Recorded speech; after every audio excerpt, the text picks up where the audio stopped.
Hey everyone, this is Rob, Hey, Michelle. and welcome to Bunebape, your weekly podcast on everything you need to know about old school RuneScape.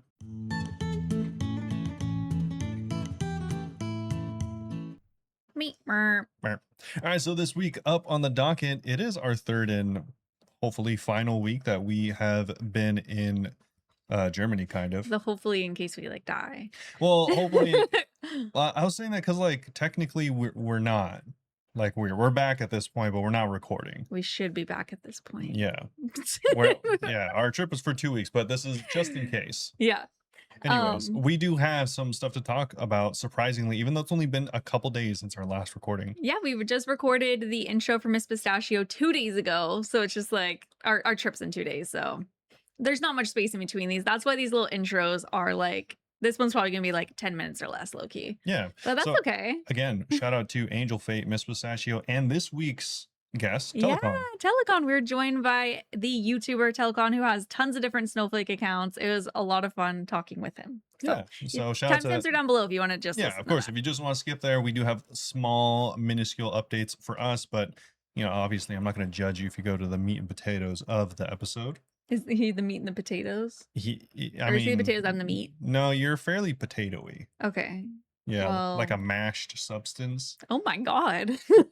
Anyways, we do have some stuff to cover this week, including a very small but obvious follow-up to Dead Man. Well, oh yeah, that's it. I was gonna say, and shout out to who's sponsoring us. I was gonna do that, but you're kind of ruining my flow. You know what happened to the last guy that ruined the Emperor's Groove?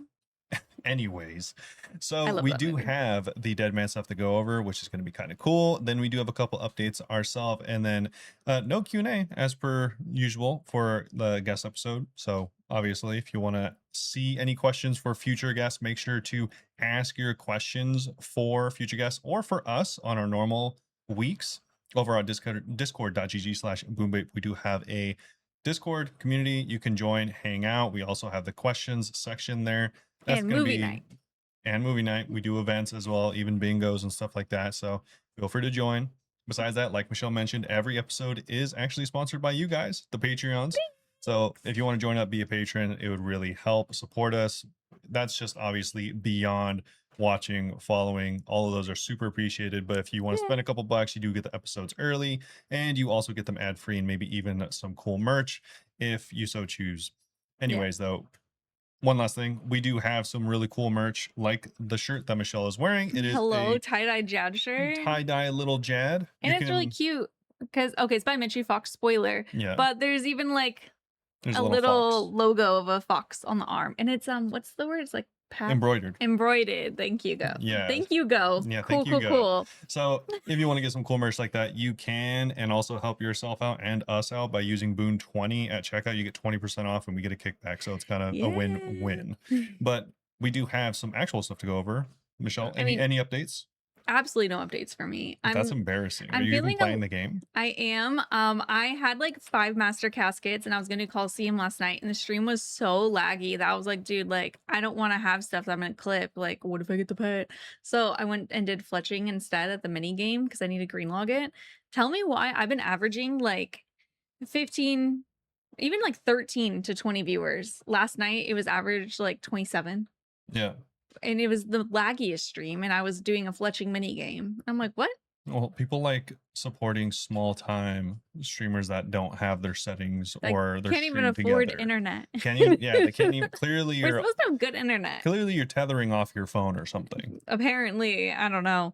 But yeah, I've just been feeling a little bit like nervous about the trip because we haven't left the cats this long before. I'm nervous for them and I'm nervous for me because I think I've become very codependent on them. They're my they really are my emotional support animals. That means that I do have to get in front of it in case anyone's like, oh, they're bad parents, they're leaving their cats for a long time. We've done our best to accommodate them. We are still nervous. We do have multiple people coming in multiple times a day to check on them and feed them and stuff. So they are properly taken care of, but we do worry for them still. Yeah, they're just our little guys. Yeah. Our little besties. They're just going to be waiting for us for 2 weeks straight. Oh my god, it hurts my heart. Yeah. But by the time this comes out, hopefully we'll be back home with them. Honestly, I'm gonna be jealous of them because the weather should be nice and fine here. And then Oh my we god. are going in, since you don't have any updates, we are going to Germany. And I have an update is that it is now a heat wave Yeah. expected to last a full week, with the apex of the heat wave being the day of the Ironman. What are the chances? It's actually apparently a fairly high chance because it's just generally hot during this event, but it is also more hot than Well, normal. whenever I looked the other day, it said it was gonna be 80 something Yeah. Fahrenheit. And I was talking to Robert on the phone on my break, and I was like, dude, it's gonna be 99. And he was like, yeah, I know. It's supposed to be like really hot, like 80s. And I was like, no, it literally says 99. Yeah, so it is it's funny because I checked, obviously not super reliable, but I checked like a month ago and it's like, oh, it's gonna be 86, maybe rainy. And then I checked again and it was like, oh, it's gonna be like 90, but no rain. And then yeah, now a week out, There's it's the most reliable it's been so far. And yeah, it is 99 expected. there's still time for it to be less crazy. Yeah, Would you rather have it be 99 or rainy? 99. Okay, well there we go. What if it's Because 99 and rainy? if it was me here and I Mhm. didn't have to go anywhere and it was gonna be 99 or rainy, I'd be fine with it rainy. Yes. Just because I'm obviously traveling several thousand miles and my bike is only worth a few $100. Mhm. So, keeping that in mind, I wasn't going to travel with my bike because getting the case to travel with the bike would also be a few $100, and then shipping it there would also be a few $100. Not So it's worth. like um We don't got money like that. I didn't want to spend more than the price of my bike just to get it there. Mhm. And it's not a very nice bike, but it does get me around. It was I feel good like for it's pretty training. nice. It's good for training. Yeah. For instance, I'm It's nice for a putting normal person, by the way. He's been watching these bike videos.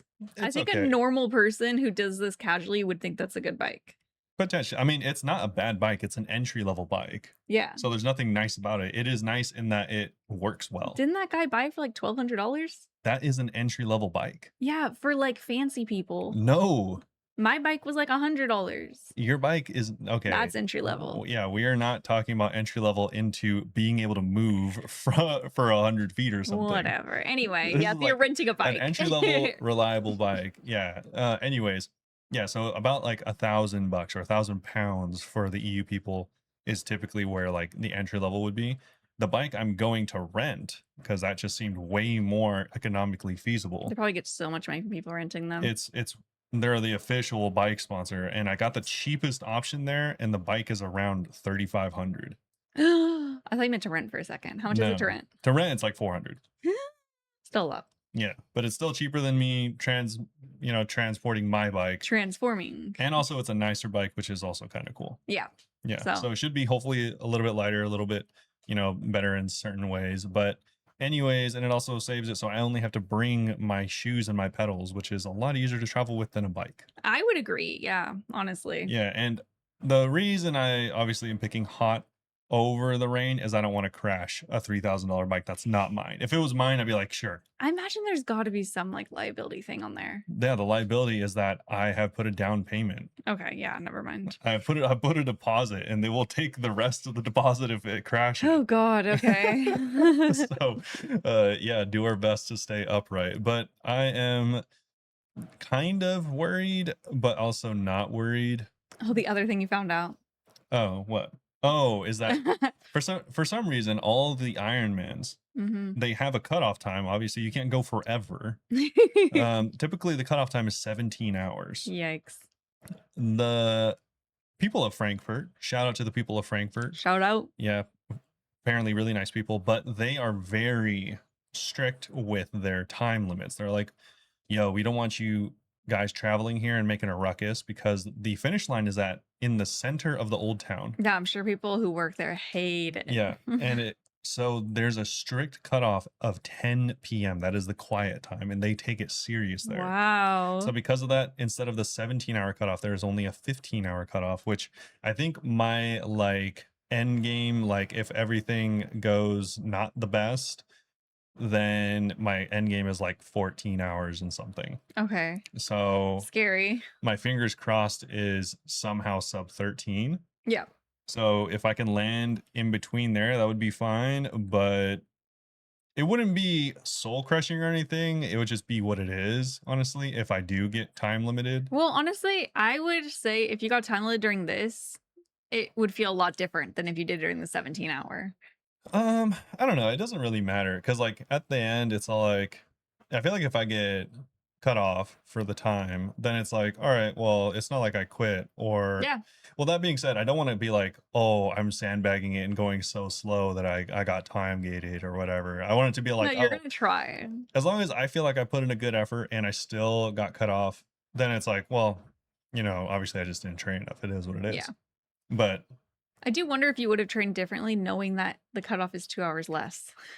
I honestly, from what I was looking at, it was a little more reassuring. Some people were Mhm. saying like, because other people had also or also have, still to this day for every race, they're like, oh, I don't know if I've done enough. That's always gonna be a thing. And but like some people were like listing their times and their trainings. People are like, I've done like so much percent of my training, like apps tell you. Yeah. And people are like reassuring them, like, oh, dude, you're fine. Like based on whatever you've said, like you're fine. Just like go and have fun.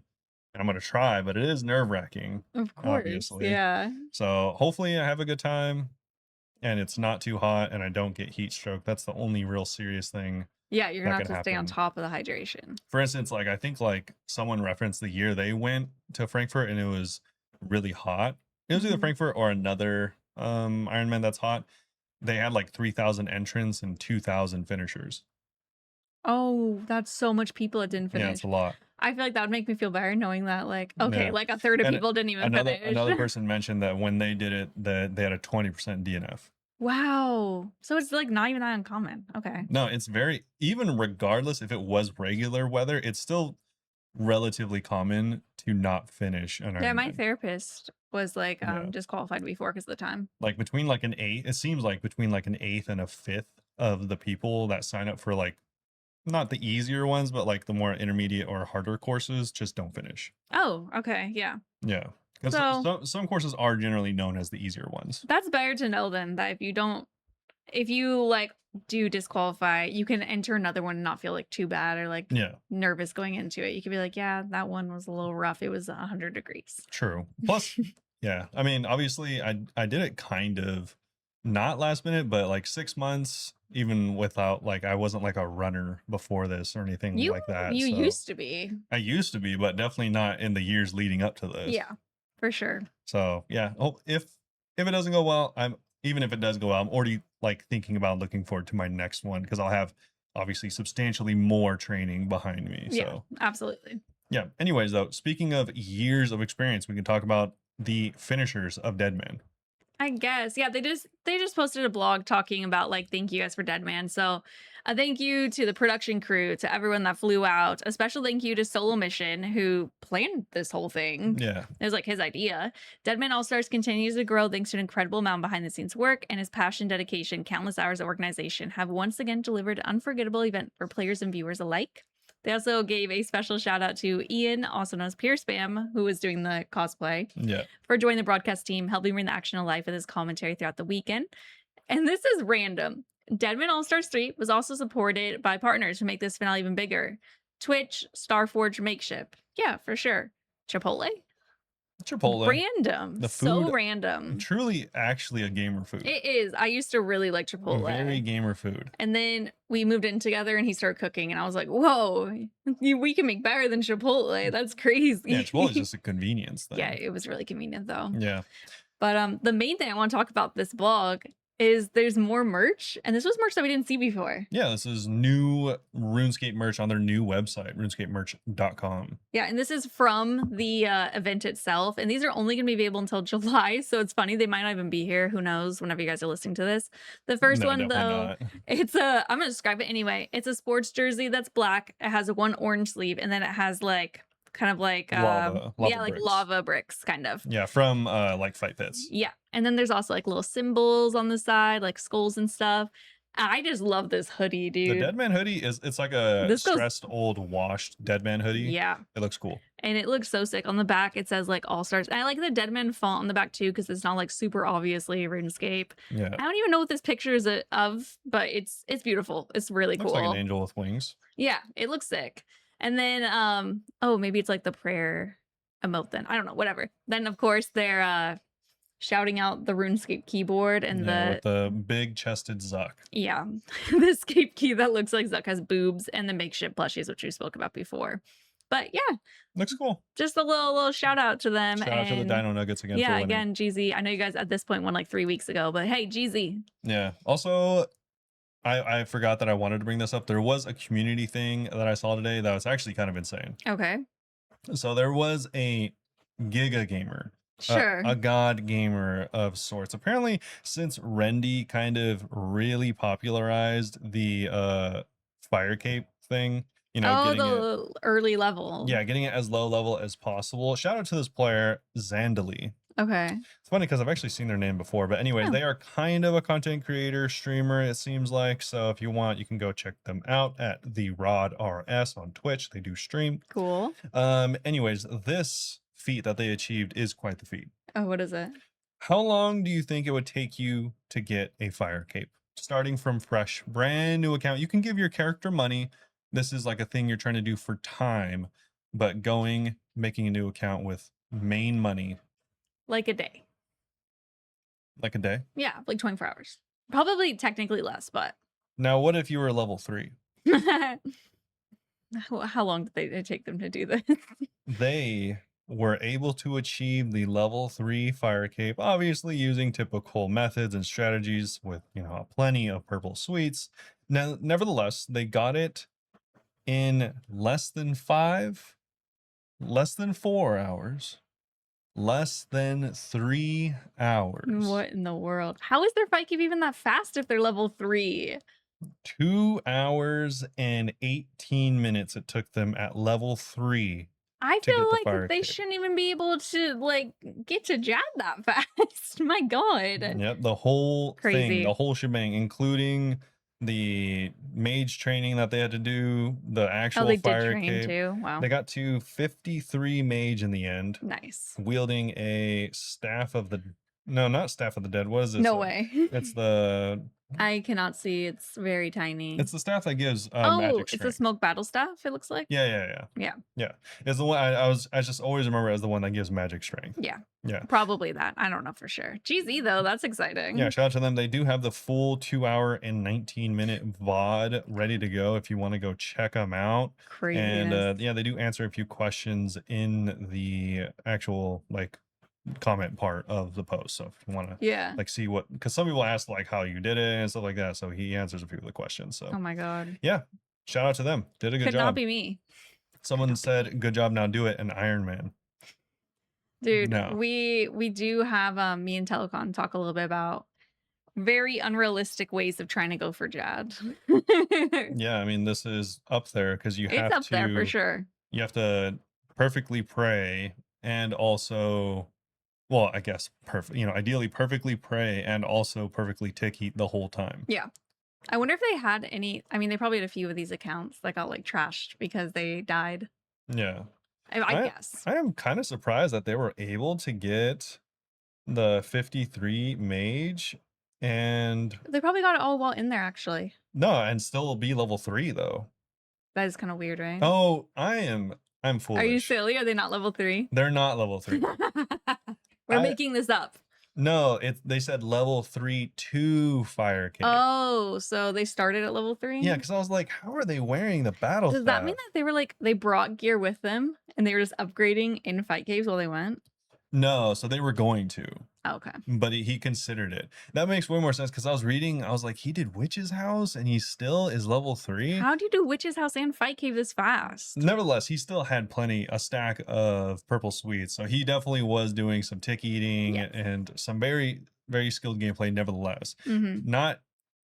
Not as insane as I thought. Well, that makes more sense because I was wondering, that seems impossible to get that time. Yeah, just that's why I was so like blown away. I was like, how are you getting Yeah. Still a god. Still insane. So, yeah, Still crazy Still a very gamer. good gamer. But anyways, obviously not level 3. No. Didn't show his stats, so I wasn't able to confirm what level he ended up at. But yeah, enough to, because yeah, he does mention getting 2 Witch's House and then having to grind for like a few more mage levels so that he doesn't have to actually equip the staff in the fight cave. For the first time he could wear it immediately. He can just wear it immediately. That is much more valid, yeah. Yeah, he's all like, it took 5 extra minutes, but it just worth it. Same thing with Witch's House. Like, he didn't have to do it, but he's like, it just makes it so much chiller. Yeah, exactly. Yeah, so okay, that makes way more sense. That's pretty cool. Yeah. I feel kind of silly because my reading comprehension is obviously not the best. Can I be honest? I scrolled past that earlier and I saw something about level 3 fire cave. Yeah. So I thought the same thing, but I didn't read it more than that. Anyways, I thought that was really cool. But if you are interested in listening to someone a little more eloquent and probably well-read than me, then, you know, keep listening on for Tellacon. Shout out. Shout out. Hey, everyone. I'm back with our guest this week, Tellacon. Oh, wow. Okay. Thanks for joining us. You just talk like that the whole episode. No, I'm not going to do that. It's just Thank fun. God. Just a little bit of fun. Okay. We have been talking for 2 hours, by the way, just some like little behind the scenes secrets. So that no one else is allowed to know. No, we're watching music videos. But you know, that entire time we were talking, you did not tell me about your RuneScape accounts. Tell me about your RuneScape accounts. What's RuneScape? No, Shut up. What do you want to know? Do you want to know YouTube RuneScape accounts? Do you want to know RuneScape accounts in general? I want to know accounts in general, and then we'll talk about YouTube. Because I feel like you probably are one of those people that has like 50 accounts, if I had to guess. No comment. Oh my God. I had a lot of group Ironmen when they came out. All now Really? dead and in the bin. Yeah, there's a lot.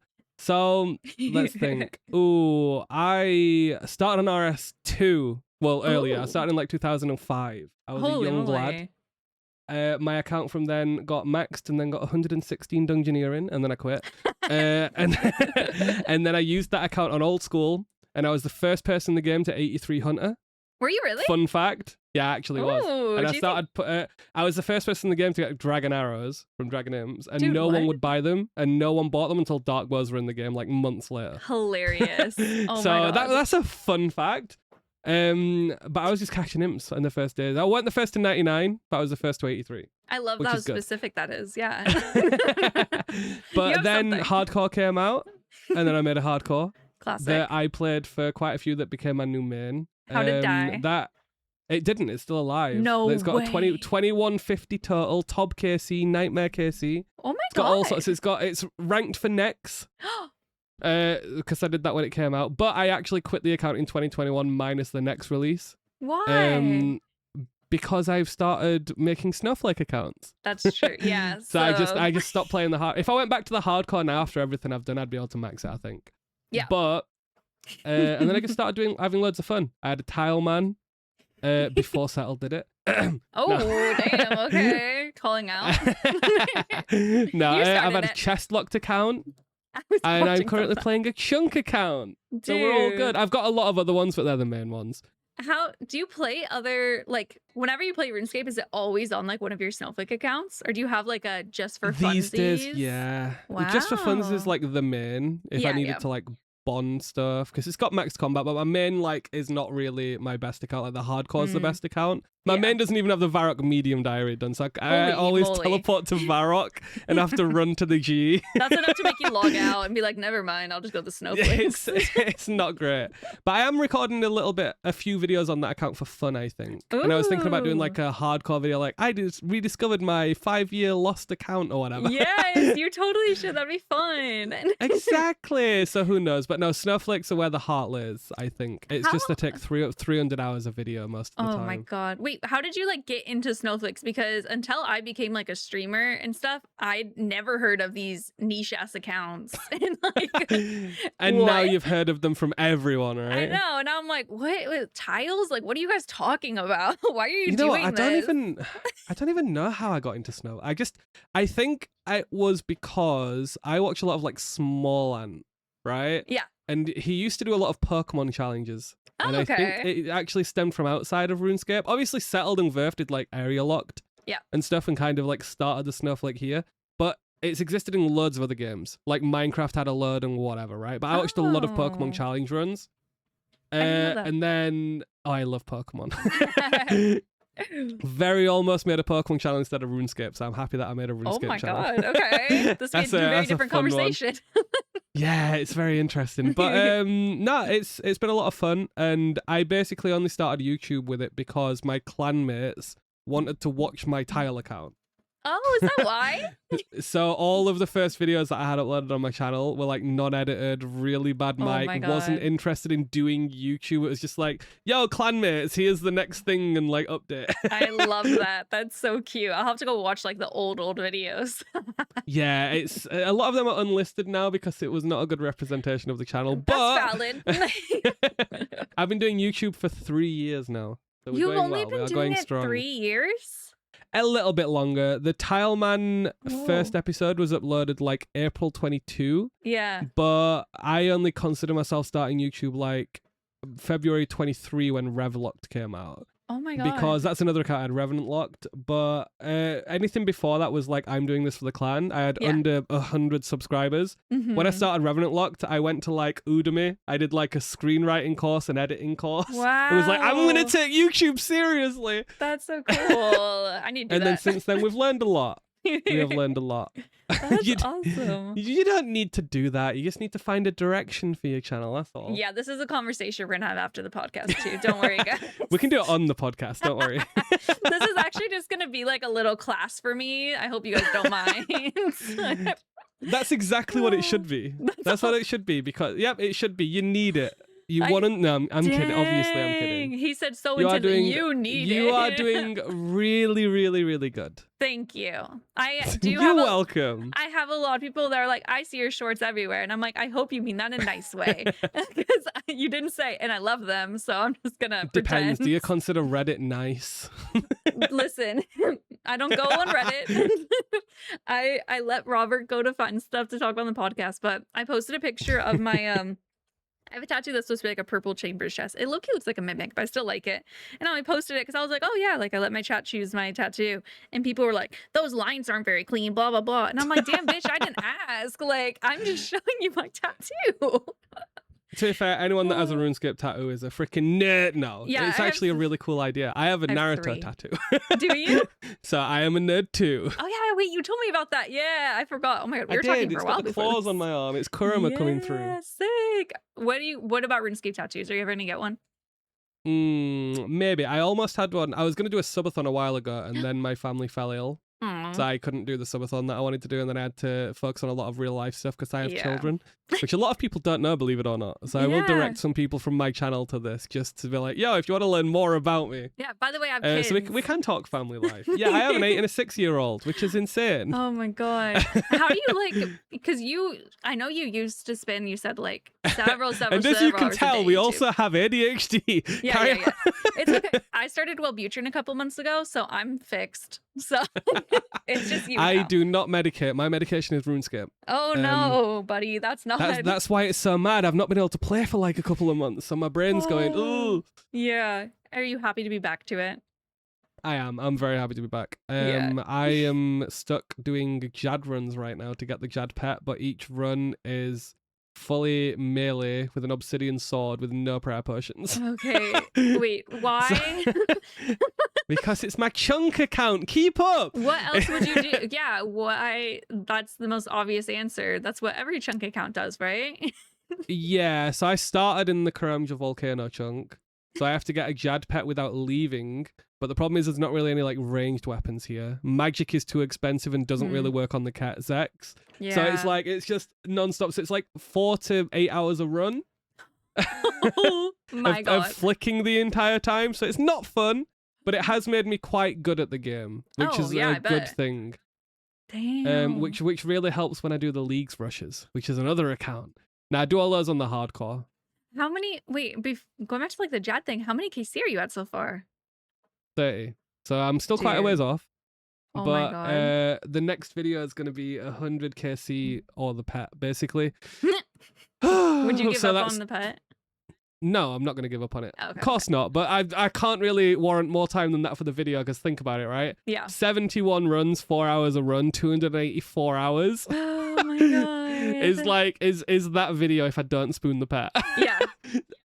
I can't really wait like 700 hours. It would have been so great if you just get in your first KC. You're like, I'm going to stay here until I get the pet. And you're like, oh, we're moving on. You know, I've thought about this a lot. I don't want to get the pet because so obviously it's talking about it from a YouTube point of view. I have a marketing thing where I can be like, yo, I'm going for the Jad pet. If I get it on the first kill count, it'd make the rest of the video redundant and the watch time would go down. So ideally, if I got it on the first kill, I need to pretend that I haven't got it and then do like the combat achievements and make a video out of Jad and then be like, oh yeah, but I kept it secret the entire time. Oh my God. I love hearing how your brain works with like the trying to turn it into content. The hardest thing about it though is what if I got 2 pets? What if like what if I was doing the combat achievements and then it was like, you have a funny feeling you would have been followed, and it's like shit. Everyone's what like, am I gonna do? Say in your chat? Oh, that'd be bad. Goofy. How did you like have you always been good at like coming up with ideas like this? Because I think you're a pretty creative person. You were talking about like music and stuff too. Oh no, we're not talking about music. Okay, we won't talk about the music, but I mean, creativity. We will not talk about music. No one that followed me for Chunk knows about music. No one has clicked the Baba diss track, which is on his channel, which is linked below in the description. Maybe I'll just put directly to that video. That right now. Yeah, just put us the background music for the episode on repeat. Oh no. You might get flagged because that was the first one that I did. It was actually like an online beat. Did you that really? That was only edited by me. That's hilarious. Okay, well I will not. It's not stolen. It's like a free beat, but you have to give like accreditation and stuff in like the description. Or blah blah blah blah blah. Okay, I'll just link it, and you guys should go watch it because it's funny. It's actually like really good.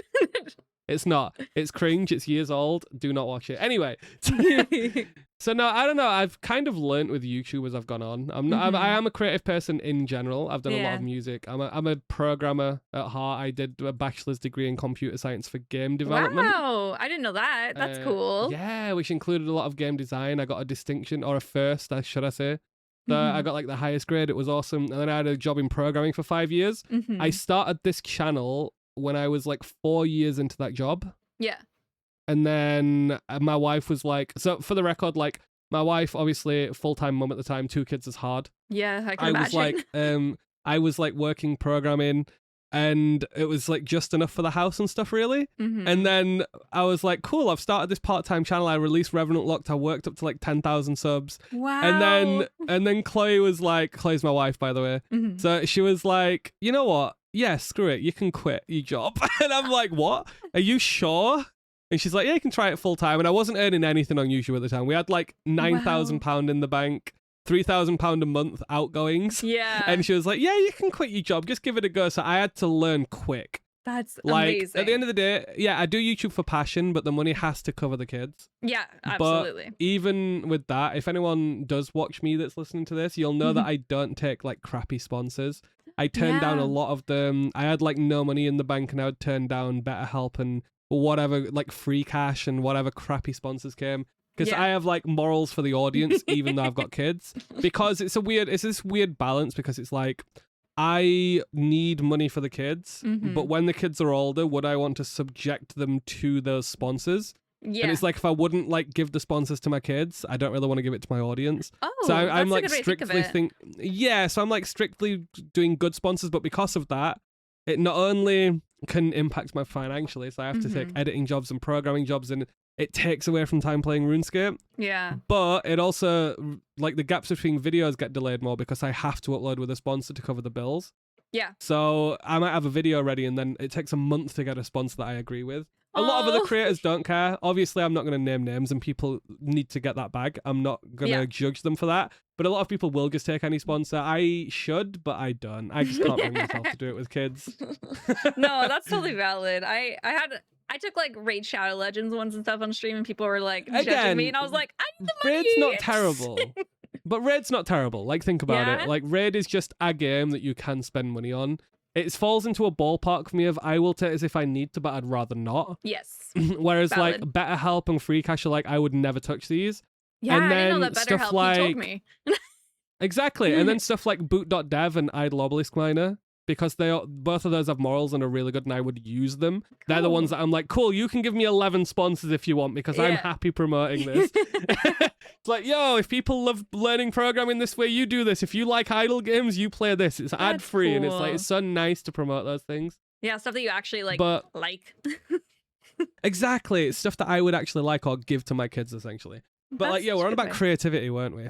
We've gone on a proper tangent. No, again. it's okay. I like talking about sponsorships. I used to be like, I would take anything on Stream Elements, honestly, but they were all just like mobile games. And I never, for some reason, there's like a block in my head where I'm like, I don't spend money on mobile games. I can't. So that's why it was never an issue for me. I'm just like, I just play it until you start being like locked by time, and then I get over it. Yeah, exactly. And that, but again, that's why I love Idle Obelisk Miner. No, because it's like, it's just, you'll see a lot of Idle Obelisk Miner sponsored in the space because I'm helping get people them, because it is a really good sponsor and like morally right, because it's an indie dev. Yeah. With like no ads. So I'm getting people a sponsor and everyone's loving it. So it's really good because all the creators are now playing the game. So there's loads of people like hooked on the game as a free-to-play player. So they're proving the point of like, you can enjoy this without spending money. It's great. Yeah. That's what I was so confused about whenever I took like the raid ones, because people were like, encourages like kids to spend money or something. And I played it and I was like, you don't have to spend money. Some things are weird. Some people do have impulses, though, so you've got to be careful. Like... That's valid. I think it's just I have that weird opposite impulse where I'm like, I can't spend money for no reason. I make that rule. I did have a RuneScape membership for like a year whenever I started playing again as an adult, because I was like, I can't spend money on games. And then Robert upgraded it, and I was like, wait, I'm an adult. I can spend money on games. That's crazy. It is weird though, isn't it? Yeah. Like, if you think about it with RuneScape, you buy like a really good indie game like Binding of Isaac, and it'll set you back like £20, or like Stardew Valley. Right? I love Stardew Valley. Or RimWorld or something. And you buy these games for like 2 months of RuneScape membership, and you play them for hundreds of hours. And then with RuneScape, it's like, I've probably sunk about £7,000 into this thing.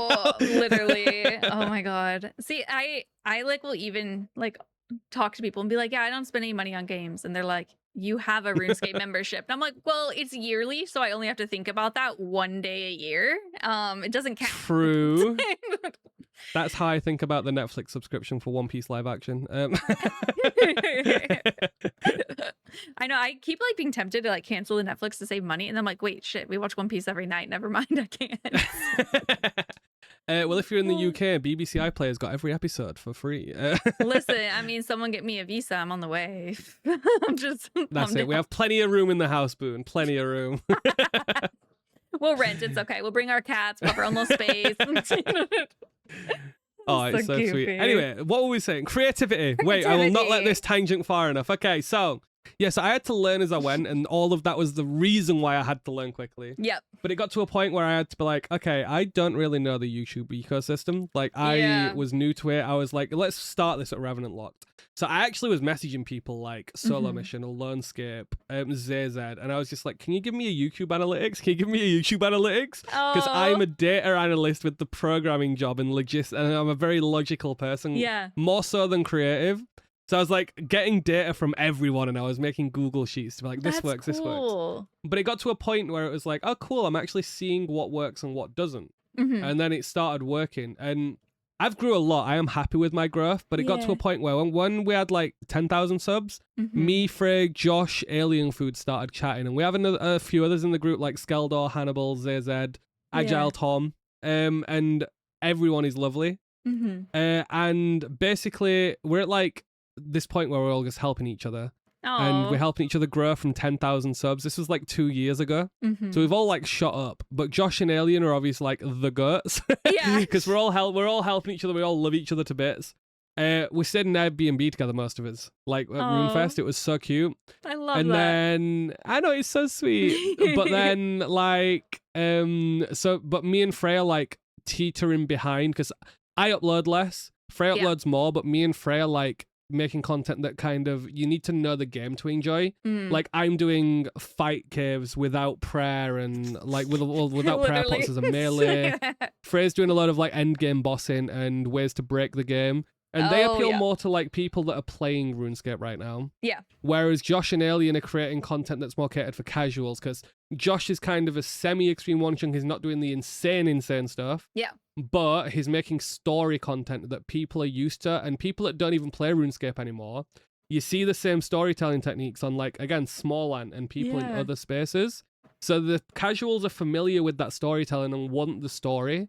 Whereas the RuneScape players want the, I want to see grind, I want to see Like, you play this account and spend hundreds of hours on this. It's crazy. But Alien falls more into the Josh. So both of those have a more casual audience. Yeah. So they've got a bigger reach, so they grow quicker than us. But we all love each other to bits and help each other. It's so fun. And that led to the RuneScape server that you're in. yeah, I got invited to a server for creators, and I have not looked at it in weeks because I'm like, it intimidates me sometimes because I'm like, oh my god, everyone has such cool ideas, and I'm like, I don't want to accidentally be influenced and copy you without realizing. Like, I'd rather just not read what you're doing. It's true, but also there's a certain extent that it's like not copying, but there's a certain extent of what's proven to work and what doesn't. That's true. It's just getting help from peers, right? So for context, anyone listening, you're welcome to join it if you want to drop me a message or whatever on Discord. Cool. Like I run a content creator server that has 300 people in. It's got people that haven't even uploaded a video yet, all the way up to like No Monkey and stuff in there that help and like ask for advice and help other people. And it's just this really nice community. But like a lot of people rely on me for advice because of the proven track record. Yeah. I still think a lot of it has a lot of improvement, and I think there's a lot that I don't know, and I just love learning. So the best thing about the community is people ask me questions. Most of them I can answer and be like, yo, this is the right thing to do. Yeah. And like, this is cool. And we've got proven results of like quadrupling views and all sorts. Oh my God. But then some questions are like, oh, we need you to test this and we can just collect the data. And I've got 300 data sources. Oh and my it's God. so nice. So yes, Dude. Boone, you are a data source. Yeah. But it's designed to help other people because at the end of the day, I have actually been told off by some creators, again, no names, Whoa. for creating this server, by the way. Why? Because it's curating competition. So it's like, oh, if I'm helping snowflakes, they're going to steal viewers from us and other snowflakes. And do you know what I mean? Dude, but that's annoying. at the end of the day, I see it as more like growing the community as a whole, and then the game stays alive longer. And it's a lot more fun that way. Yeah. So, and again, all this, I've done 3,500 hours of this voluntarily on private calls and all sorts. It's been insane. But the good news is it led to a point of word of mouth. That like some people in a Pokemon niche on Roblox and crypto and Minecraft have come to me and said, can you help with my channel? And they've paid me for that quite handsomely, so that's good. That's so cool. RuneScape Street, anyone else is like, yeah, maybe we need to pay for this because it's a lot of work. But if anyone is wanting to create content and wants to join, you can genuinely just message me and I'll invite you. That's no awesome. Everyone's welcome. Just don't be a dick. And don't steal their ideas on purpose. But if you do on accident. Yeah. Well, it's not like that. Any idea that gets posted in there, no one else does. Everyone's got a sense of like, what would you call it? I don't know. Just everyone's nice. Yeah, everyone has like morals. They're not going to steal someone else's Yeah, stuff. everyone's got morals, but you'll always give feedback on other people's ideas. It's so funny. So it's a really nice place. Everyone's been really nice whenever I post only a couple times because I'm like shy new Discords. But there's like the weird part of me. I told you an idea I had, which is so niche earlier, and I'm still afraid that someone else is going to post in there saying they want to do that. So I'm not reading messages just in case someone else wants to do this in a year. Which, for the record, is a very silly mindset. I know. And so then I'll have plausible deniability if I make the same video. I'll be like, well, I didn't read them. I mean, but you've also already given intent to do that to someone. So, that's you know, true. It doesn't really matter. Plus, no one's going to do that. Yeah, it's very niche and it's something that's not going to be done for a very long time. So don't even look forward to anything. It's in the same realm of, oh, let's make the KBD and Vorkath have a tea party. Oh, wait, that's kind of cute. New video idea? It would be. Just need a 3D modeler. We're fine. I'm like, you already lost me. Never mind. But yeah, you basically YouTube fun. Me like Snowflake. Me play RuneScape a lot. Was it your idea to start like the creator channel and start helping people, or like whose idea? How did that start?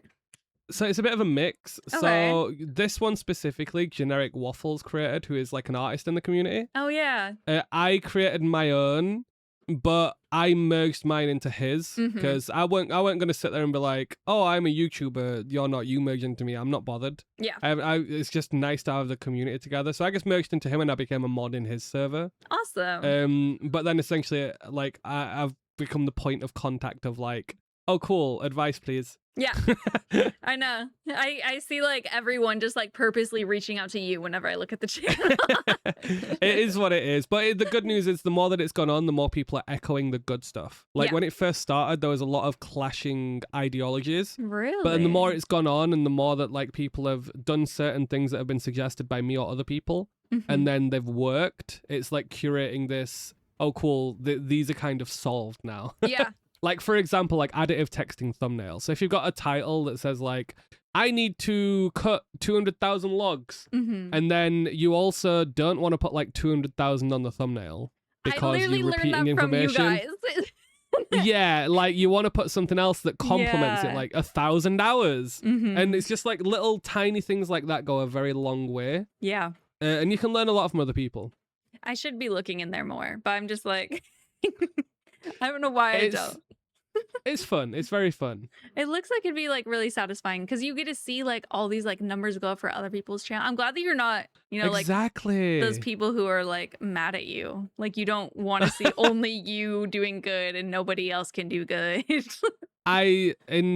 Without sounding too weird, like I genuinely am just so, I love being selfless. It's just so nice. It's fun. I think helping other people's more fun because without other people, and again, viewers, like we're nothing without viewers. Yeah. If people treat their viewers like shit as well, that's a weird thing too. It's like as soon as they leave, you're gone. And it's same for colleagues. It's like the more colleagues you can build up in the future. If I want to do a collab with someone, I've got so many people to pick from because I've been good to people and nice to people. So it'll be reciprocated back. But it's like if I would have sat there and been like, nah, I'm not helping you, or other people, I've been mean to people. It's like, oh, I've got none of these connections. It's just really nice to build the community together. Yeah. And they have a reputation for being like, damn, that guy's a dick. Could you imagine? Dude, being nice to people is kind of like fun because I had coworkers at work because I worked like as a medical receptionist and I feel like I'm really good at customer service. Wait, a medical receptionist? Yeah, so like at doctor's offices. So when I was programming, so I studied computer science for games. Okay. So, but I ended up like applying for studios. Like I got a job offer at Team 17, for example, which are the people that make Worms. Okay. And like Overcooked and stuff like that. Nice. But the pay when I left uni was only £18,000. Right, oh and I was God. like, I can't do that. I've got a 1-year-old at the time, and we had a second on the way soon. Yeah, and I was like, I can't do £18,000. They were like, don't worry, it'll go up to 23,000 in 3 years. And I was like, what the hell? Yeah, so I ended up like having to avoid game studios, and I became a full stack web developer. Man, but it was for medical stuff. So I worked on a patient management system that a lot of private and like public hospitals used. Was it Epic? So I did everything, but there was a really fun thing where I accidentally almost let a pull request go through where basically when you have doctors on wards, they kind of have to listen to the system if they're new. Yeah. Right? But I accidentally pushed something through that was like, accidentally told everyone to inject 10,000 milligrams of morphine. Hello? You just told them to kill all the patients in the hospital? Yeah, there was a few of those. We had to have a very strict system for what actually got through so people did not follow it and we were not liable. Yeah. But it was very fun. I worked there for 5 years. And that's like the boss there actually supported me doing part-time YouTube and stuff. Wow, that's and so we moved to working from home and stuff, so it was really good. I got very lucky. I've been lucky overall, I think. Yeah. I think definitely. And now it's time to just build up because it's been a rough year for multiple reasons. Like last year, my wife lost a kidney, as an example. Oh my God. And then I am in like, it's okay. In like my group chat, I'm known as like the unlucky guy. So for example, it's like we get back off holiday, 20 minutes later, a bird flies into my kid's window and smashes it. Oh, like this is all true. There's so many true stories, and they always sound like excuses, but every single one is true. Like I can send you a picture of the window. I have got a picture of the window actually. So we had to get that replaced and like sit with the kids constantly so they didn't climb out and jump out of the window because they were young. But like, there's so many stories and it's unreal because they all sound ridiculous, but they're not. And we are just so unlucky. But we've had a really lucky year in one sense. Yeah. But also unlucky in the sense that the stuff that's transpired means that I've not been able to play RuneScape much. So I've been quite down because I've been wanting to play it. Yeah. But now it's like we're at the point June, I can actually play. I'm going to get a load of videos out, and I'm going to try and actually do like I can do videos that aren't the chunk account sometimes. For the first time, I can take some risks. I can do some fun. I can do the hardcore video. I can do... You can do whatever your heart desires. Well, I am recording a video right now that's like a full account in one video. Ooh. And that'll come out at one point, which is really good. And I think that video is going to bop. Like, I actually think it could be a 200,000-300,000 view video if I do it well.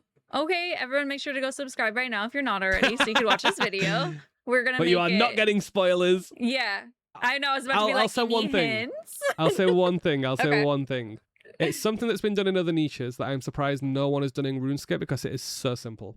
Ooh, okay. Like, it is very simple. It's like when ZZ, for example, right? So he has a series called Boss Locked. Yeah. And he was the first person to do it, but bosses had been in the game for so long.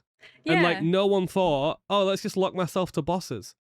Like no one thought that. And then he did it and it bopped and it was like, what? It's just one of those Why did no one do that? Yeah, whenever like you see like a piece of art that looks like easy and you're like, I could have done that. And it's like, but you didn't. And that's why you didn't make money. Exactly. It's insane. It's like apps as well. It's like being a developer. It's like, you can push out some mobile apps super quick. Yeah. And then other people do it. I was working on a game once called Word Blitz, in Unity, which is a game development tool, a game engine, right? Yeah. And I got a giant prototype built and all sorts, and it was ready to like release to mobile, and it was cool, it was fun, it was fast paced, based on Bejeweled Blitz, but it was like mixing the word search games into it. Okay. So it was like the same system as Bejeweled Blitz, but with words. That's kind of fun. And then just like 2 weeks before I was going to release it, Facebook released a game called Word Blitz, and I got so sad because I couldn't think of another name that was good. So I just scrapped the project, and it's just been sitting on my computer for 5 years, 6 years. Dude. But that's so it happens depressing. sometimes. Yeah. I know, it's ridiculous. See, this is why you shouldn't check what they're doing. So you have plausible deniability, and you put it out, and people search the name, and they find you. I'm starting to see your point. Yeah. See. You're like, what's Facebook? I don't know. I don't look at that. Fine. I'm starting to see your point. To be fair, I don't use Facebook anymore. I did it as a teenager. It's gone. Ever since that incident, especially, you're like, I don't use it. That's it. That one incident just ruined social media for me, probably for the better. Oh my god. No, I like only use Facebook for Facebook Marketplace, and my pictures literally me when I was 16, and I'm 30 now. So you look the same then. Yeah, for sure. I know. Whenever most people just don't seem to age from 16 to 30, and I'm like, how? No, Why? I definitely look different. I'll always message the person and be like, oh, I'm like wearing like a green shirt or something, because I'm like, you're not gonna find the person in this picture. Like they're not here. You're basically just catfishing people without catfishing them. Dude, I think someone was like, I don't know if it was like a scary thing, but I was supposed to meet someone once at a Starbucks. And I didn't mention that Robert, my partner, was going with me, because sometimes I just like don't mention it, because I mean, I'll just say like we or I, whatever, just based on who I'm messaging. So supposed to meet this woman at a random Starbucks to sell something. And she was like, where are you? And I was like, oh, we're outside. And then I remember I said we. And then she was like, I'm like at this, or where's the address? And I sent it, and she was like, I'm there, but I don't see you. I'm like right in front. And I was like, no, I like see a car that looks like what you're describing, but like I'm over here, like drive over here. And then the car like was driving towards us and then just drove away, and the person like blocked me. And I was like, they're trying to kidnap you? That's what I'm wondering, because it's like they saw I was with someone else, and then they were like, bye. So probably still sold stuff since then. It's probably because you looked like a 16-year-old girl trying to be kidnapped. Ew! Oh my god! To think that they see my little teenage me in the picture and they're like, "I'm gonna get her." Ew! Did the car have tinted windows? I mean, a lot of cars do here, but yeah. There you go. I know. Now that is a jokes aside, that is a creepy story. It's so funny because it's one of those things. And it's a good. You say it loud and you realize how terrifying it is.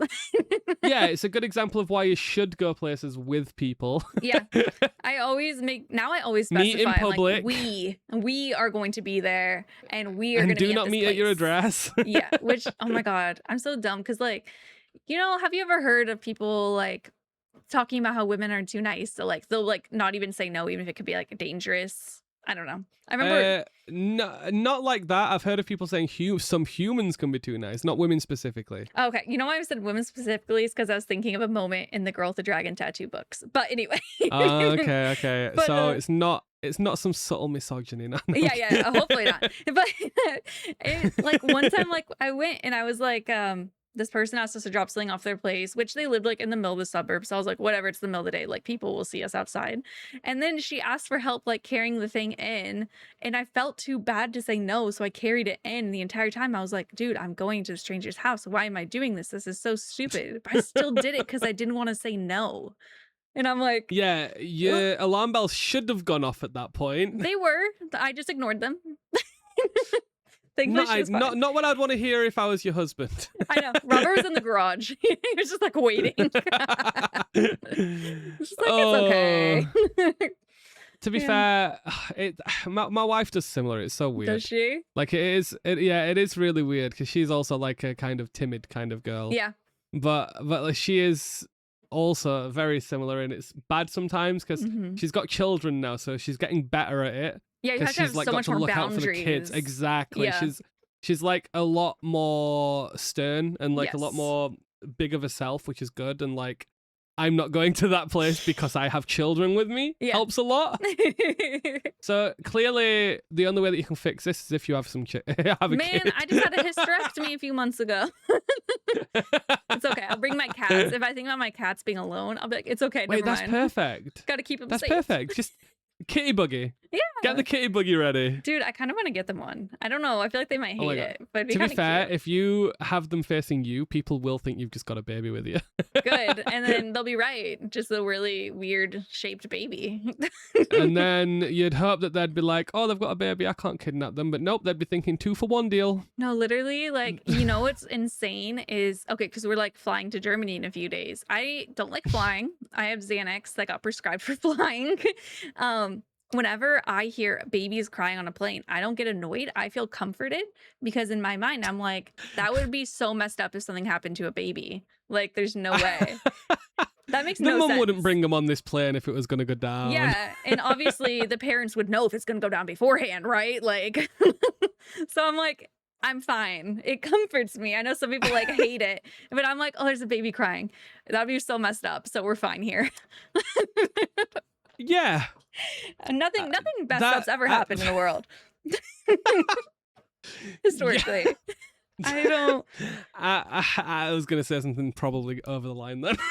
I mean, I told you earlier about how I'm toxic positivity. This is a great example of it. It's just actually just delusion. Jesus Christ. I think it is. It's a little bit on the like psychotic too far side, I think. Yeah. Where you need to learn to protect yourself a little bit. Otherwise, there will be no more podcast, Spoon. There will be no YouTube advice. My shorts will live forever in YouTube. Oh my god. Yeah, I'll work on it. Because I mean, it's going to be interesting. You're going to RuneFest, you said. So going and like seeing people there, I feel like I'll have to be good about boundaries because I think you will, but you'll also have a lot of people around you. Like, don't get me wrong. There are a lot of creeps in the RuneScape community, but most people are lovely. Like, there are a lot of people that don't know boundaries. There's a lot of people that are really nice, but just are parasocial. There's a lot of people, but 99% of people are lovely. They are kind. They'll come up to you and just be like, yo, can I have an autograph, and be lovely about it. And then we always have a potential room to cool down, and if you're feeling a bit overwhelmed, right? Yeah. So it should be quite good. And I'm like, even if people don't like know me, just people like talking to me. Even if I don't want to talk to someone, they're hitting on me, I just like kind of let the conversation slowly fade because I feel awkward saying no. So I'm exactly. And so, but and most people are happy with that. Yeah. And again, you've got loads of creators around you, and creator on creator, everyone loves each other. It's very rare to find someone that is a really like bad creator. Really? Mental, like obviously, like I was just gonna say, like name someone you think might be bad. I was gonna be like, list everyone that sucks. Let's go. So I can make a short out of this. No, honestly, no one's as scary as you think either. Yeah. Like you'll just like sit at RuneFest, and then suddenly there's like solo mission Soup Torvester, and you'll just have a conversation. Yeah. About RuneScape or about cars, and it's just normal. Everyone's just a human. Yeah. But the thing is, the creators are typically just a lot nicer. And like they will protect you if anything goes bad. Good, because yeah, I mean, I didn't hear about like anything like crazy at the Chicago thing, but like I saw some people being like, this guy was like being super creepy to me, and like I had to like tell someone, and I'm like, so the Chicago thing, I guess. So I modded Solo Missions chat. Okay? Yeah, that one's been rough. I modded Solo Missions chat for the entire All Stars season 3. Oof. Yeah. And there was a lot of hate. And again, it's never the creator's fault. Like I've chatted to Odablock before, for example, and we had a lovely chat about being a parent. Like in a call, it was absolutely lovely. Yeah. Oda's viewers sometimes can be a little bit over the top, and whenever anything bad happened, they all came flooding into Solo's chat and then started just like being racist and sexist and all sorts. And it was just non-stop bans. Like, I banned over like 3,000 people in a week. Jesus. But there's some that pushed a little bit too far. Like, for example, one of the creators' girlfriends got death threats by people that genuinely seemed to mean it. What? And it was like, if you it was like, if you land in Chicago, I will like shoot you in the head if you come with this creator. It was insane. So I like that was something I actually had to bring up to Solo Mission. Yeah. Like to Joel directly and just be like, look, this actually seems serious, this one. That's scary. Because you can tell when they're like fake and not. Yeah. And there was like some serious ones. It was insane. So there are some things you need to always be like, always have an eye out. Yeah. Just even in life. It's good advice in life. Always have an eye out, but don't stop yourself doing things because you're worried. That's the difference. There's like a fine balance of, you need to keep an eye out and be like, cool, like don't have both headphones in walking down the street. Yeah. Right? You need to be able to hear something, but also don't stop yourself. Exactly, but don't stop yourself going down the street because you're scared of going there because a crime happened, right? You need to find like the balance of protecting yourself but not ruining your enjoyment. I agree. And that goes the same for events too. I'll just bring like pepper spray or something. I doubt anything bad would ever happen, but still, I mean, after you just shared those stories, I'm a little more nervous. You're like, honestly, but again, so all, cool. all of these are just threats though, right? It's like, but again, creators, everyone is so cool. Yeah. Even the ones that are like dickheads as personalities, right? They're the fun dickheads that you're like, I want to hang out with them at a party. Yeah. You won't trust your secrets to them. But like they're the people that are like, yeah, you're fun to hang out with. And they'll protect you and be awesome and have a fun night. Exactly. But they're like, you're not going to tell them like all your secrets. Yeah. And then there's some people that are just like, you are just like best friend material. Oh. Like Alien Food is the most lovely person in the world, for example. Yeah. Like he is genuinely so lovely. Not a bad bone in his body. He's so soft spoken too. Yeah. Yeah, me, him, Frey, Skeldor, and Hannibal went to London, and my wife went as well literally last week. Wow. We all had like a day trip and a pub crawl in London. That's so fun. Yeah, it was really fun. We just met up for fun.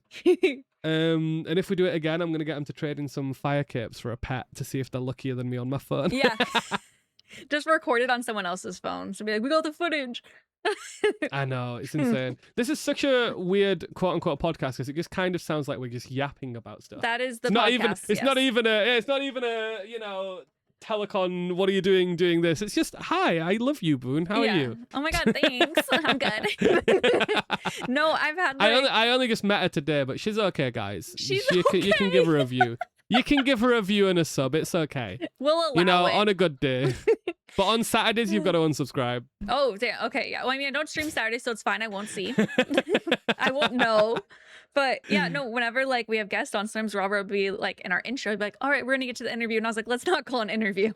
It's just like us oversharing for 2 hours. I'll become a regular guest. I'm a yapper. Yeah, I know, it works. It works. Yo, Robert's at work today. Hi. Yeah, easy. Oh my god. Yeah, I feel like a lot of people will tell me, like guests, they're like, oh my god, I'm like nervous. I've never been on a podcast. And I'm like, you don't understand. I'm just going to be like, let's talk about bosses for an hour. Like, it's not... yeah, bosses, and then it derails into, yo, be like, do you want to make me a rap? Yeah. I was gonna be like, so what was your childhood like?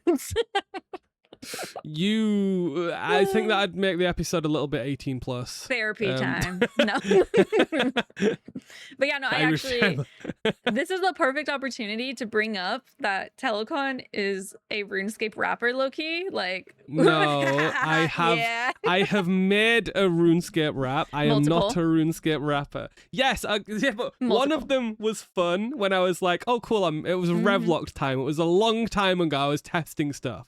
I needed data. Data includes making a shitty rap, okay? And what's the excuse for the other raps?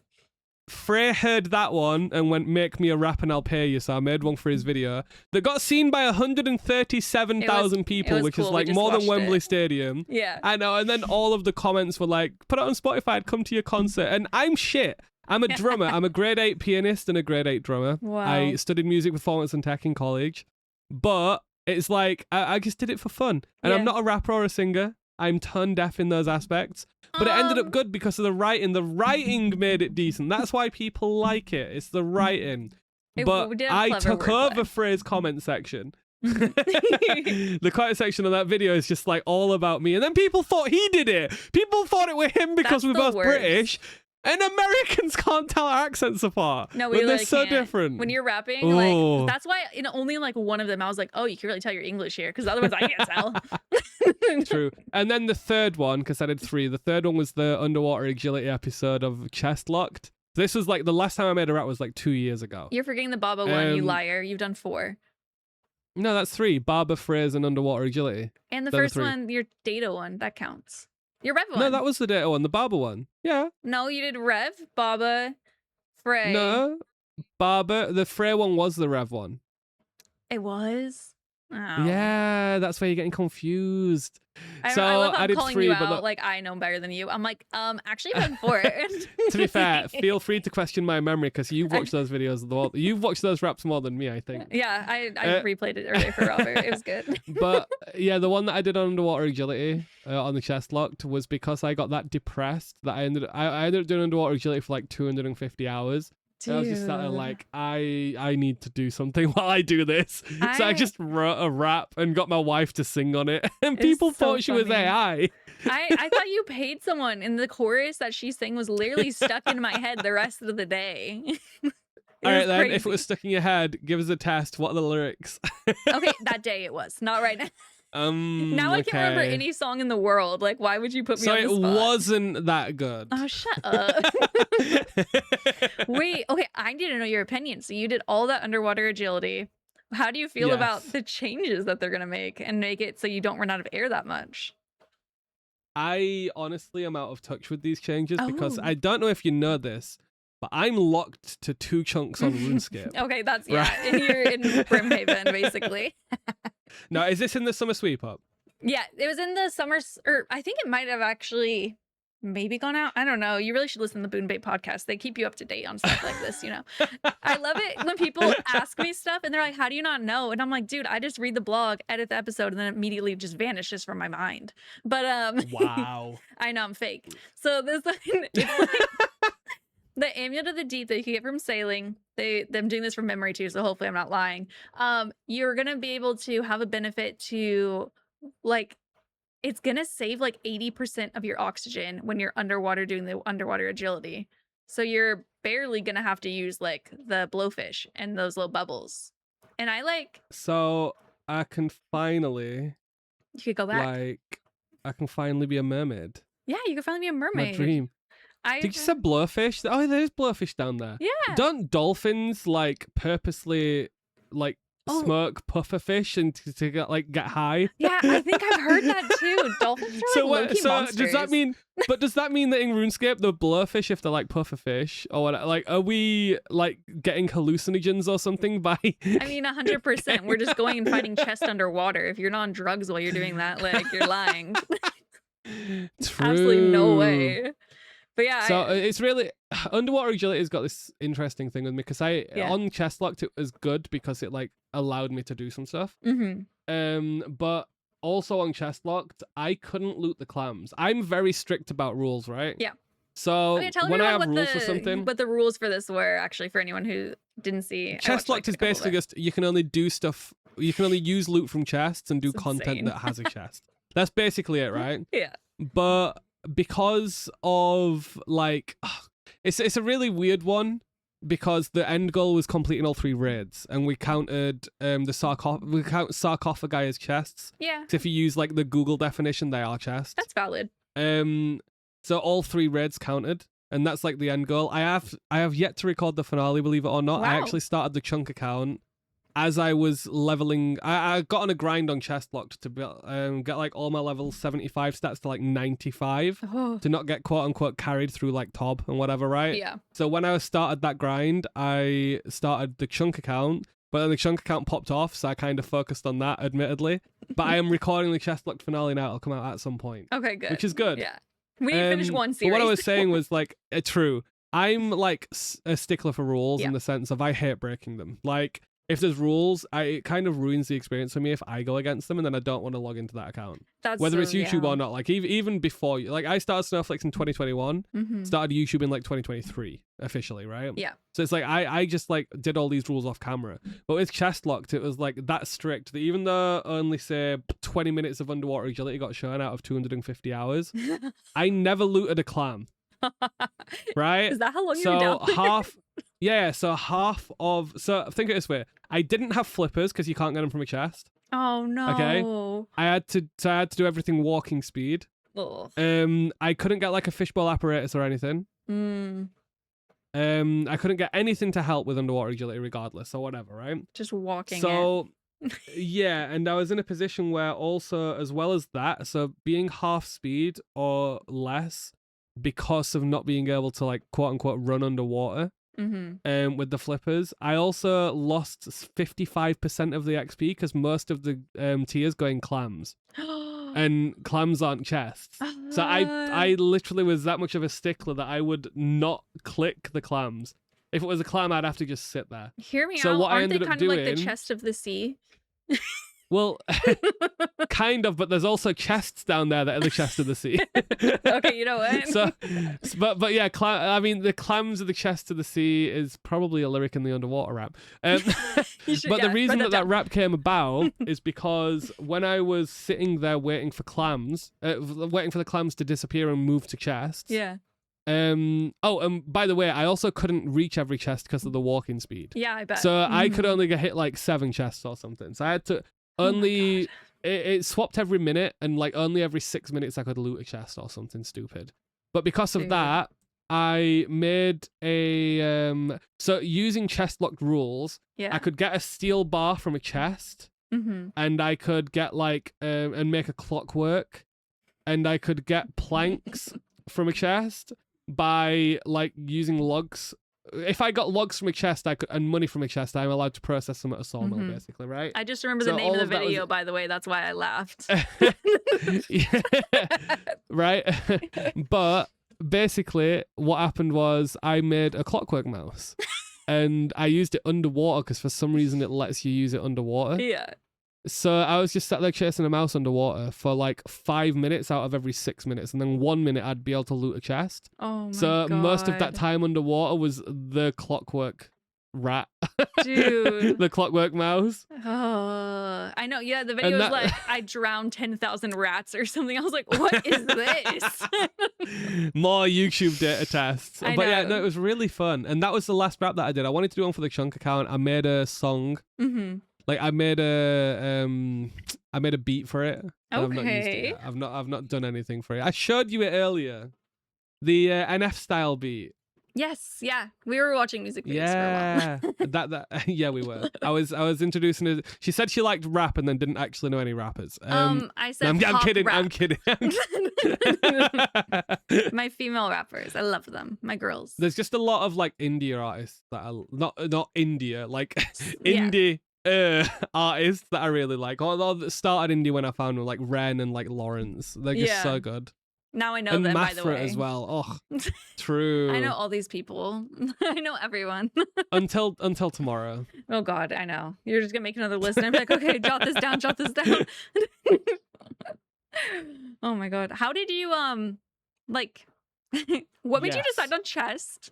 Like, why would you just be like, hey, what if I only open up chest? I don't know if you knew this, but some humans have like lumps on their chest. Oh, yeah. Bobs. It was a fun joke to say chest lock. No, I'm kidding. Oh my so God. A lot of people did take it as that. A lot of people took it as made the joke of like chest locked, and it's like is it tedious? It's extreme log is called like log locked, and it's like you're stuck on the toilet. Yeah. No, I hate that. There's so many freaking like there's so many fun jokes. So many fun jokes. So that's why, because you're a pervert like Jesse. Yeah, I'm a complete pervert. Yeah. Why do you think I watch anime? Like the fan service pisses me off sometimes in One Piece. I'm like, stop it. I like Robin's personality. The manga is nowhere near as bad. It still has some moments. It has some moments, but it's nowhere near as bad. Like Toei take a lot of liberties. And it's been even worse recently. Like, for example, they've just entirely changed some scenes in an arc that you've not seen, Egghead. Yeah. Where like they've literally made like Sanji start barking like a dog. And in the manga he just like gets some tea.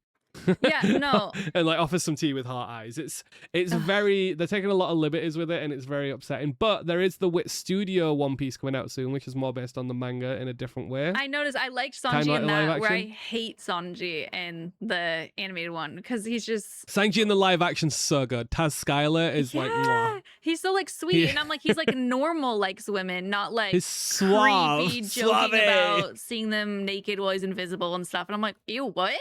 Are you supposed to what? Yeah. Yeah. And I can't talk to you about some spoilers about stuff like that because you are only at Dressrosa. Oh, God. If anyone is going to comment about One Piece, do not spoil anything from Dressrosa onwards. Now someone's definitely going to spoil. I need to watch the rest of this arc.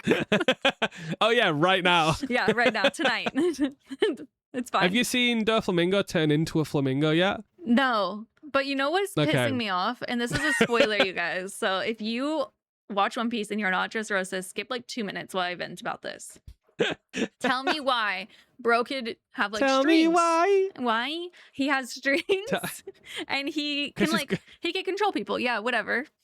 How can he simultaneously control people throughout this entire freaking island, have them attacking people, while also making a clone of himself out of strings? And the clone is sentient and can speak and has thoughts and also use strings to do the same things, while also just attacking with strings. Because the Itu Itu Nomi is really, really strong. God, oh my God.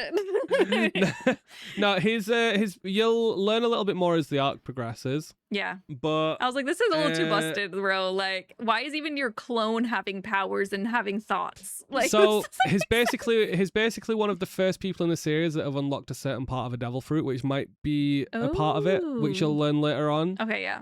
But essentially just it's whatever Oda wants. Like, at the end of the day, it's the writer's world. I know, I have to remind myself, it's just an anime. It doesn't have to make sense. Yeah, it's whatever's best for the story. But Oda is one of, like, the best writers. Like, I think it's the #1 selling comic of all time now. Not just manga. Like, it's outsold Superman. That's amazing. Like, it's gone insane. One Piece has just, like, popped off, which is really good when you've been watching it for 20 years. Yeah.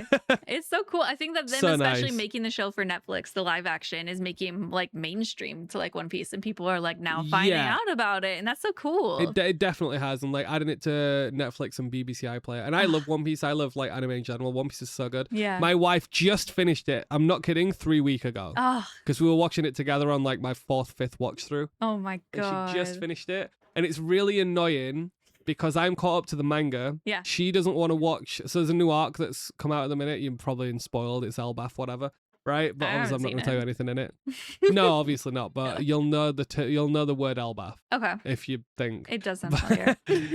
Okay. So, but basically that's out at the minute only in subbed, but because we've got children and like we're drained a lot of the time, we watch it in dubbed for Chloe. So I've watched it in subbed and dubbed now. Yeah. And actually the dub's quite good. It's genuinely quite good. Okay. But the recent arc's not dubbed yet. So it's only in sub. And she refuses to watch it because she's watched it all in dub. God, I can't speak. You get too excited about One Piece. I know, I am. She's fine watching sub, but because she watched it all in dub, she can't swap now. Yeah. So it's really annoying because I'm technically like 2 years ahead of her now. So I keep saying like, oh, I can't talk about these things. And she's like, what do you want about? I'm caught up. And I'm like, no, you're not. There's like 17 things you don't know that I want to speak about.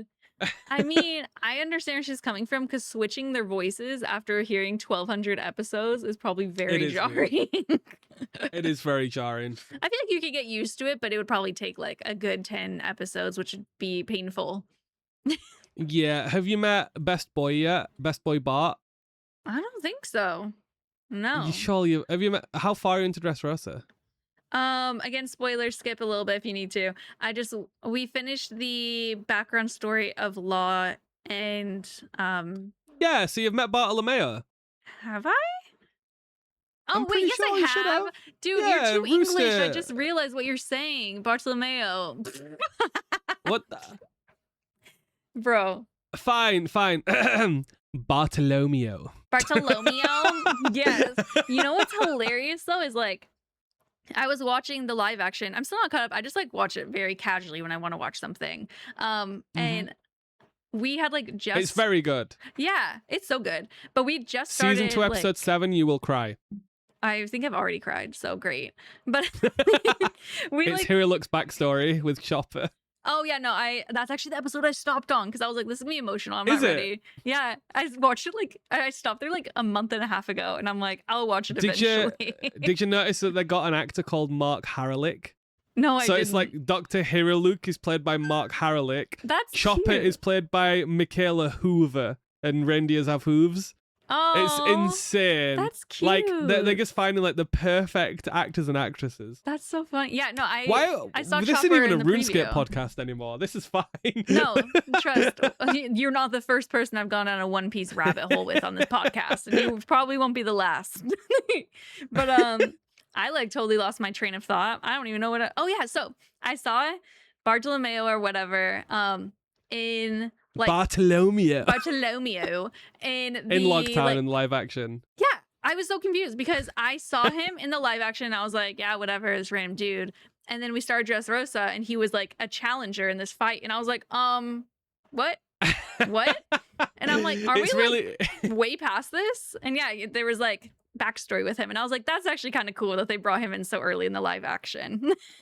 Yeah, it's because he was at Luffy's execution. It's crazy because but only retrospectively. Yeah, Oda written him in later on. So now the live action can like take advantage of that and be like, wait, he was here. I thought that was so because cool. Because of that though, there's loads of things in the live action you've seen that you've not seen in the anime. There's a load of references that you don't know yet. I haven't even caught a lot of them from the live action. There's so many. Cool. Yeah, whenever I like catch up in 7 years, I'm definitely gonna rewatch the live action and be like, what did I miss? I just thought that was really fun. I was just like, I was worried that they were gonna skip arcs, and I was like, wait, no, this is like so early. They're not gonna skip that much. It's basically the showrunners are like literally very, very much One Piece fans. Like it is a passion project, so it's turned out really good. And Oda is heavily involved, like to the extent he goes to set. Oh, that's cool. The only like criticism I had is like some of the arcs were only like an episode long, and I'm like, wait, I want this one to be more than an episode. Well, some of them have got to be, but you've got to bear in mind, even the anime, it's not actually much longer. So some comparisons is like, let's say Drum Kingdom might be, I actually don't know its runtime. Is it like 20 episodes? I have no idea. Drum Kingdom. We just watch an episode a day, and I'm just like, oh, we're done with that one. Okay, time to move on. Yeah, so the entire arc of Drum Kingdom is 5.5 hours. Okay, in the anime. Okay. In the live action, it's 3 hours. Oh, it's actually still like pretty close. So it's not exactly. And then you've got to bear in mind, in live action, fights are a lot quicker. Like in the anime, you might have a fight that spans ages. In the live action, the fight will be over within a few minutes. Yeah. Do you know what I mean? No, the pacing in One Piece is goofy. They're just like pan over their bodies from 12 different angles for 5 minutes. Again, only the anime. The manga's perfect. A lot of people actually switch off the anime to the manga at like Fishman Dressrosa. Wow. And then stick with the manga because the manga's a lot better paced than the anime at that point. Yeah. It is a long because that's arc. the point it kind of caught up. So it had to wait for the manga. That explains to, like, why get ahead. they're really dragging it out. Yeah, I think there's a statistic that's like in Dressrosa, it's like 0.7 pages of manga per episode. Wow, that's crazy. It's very low. And a regular anime like Demon Slayer says like 3 to 4 chapters. That's per nuts. episode.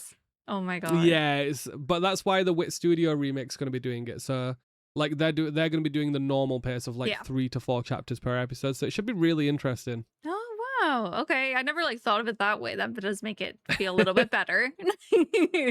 Yeah, but that's weird because like Oda sometimes had to take breaks. I keep saying Oda. Any RuneScape person watches this is gonna think like Oda Block. Oda Block made One Piece. Like no, different Oda. You know what's funny is we've had to clarify this before because Robert just talked about it, and I didn't know the guy's name was Oda, and I was like, "What are you talking about?"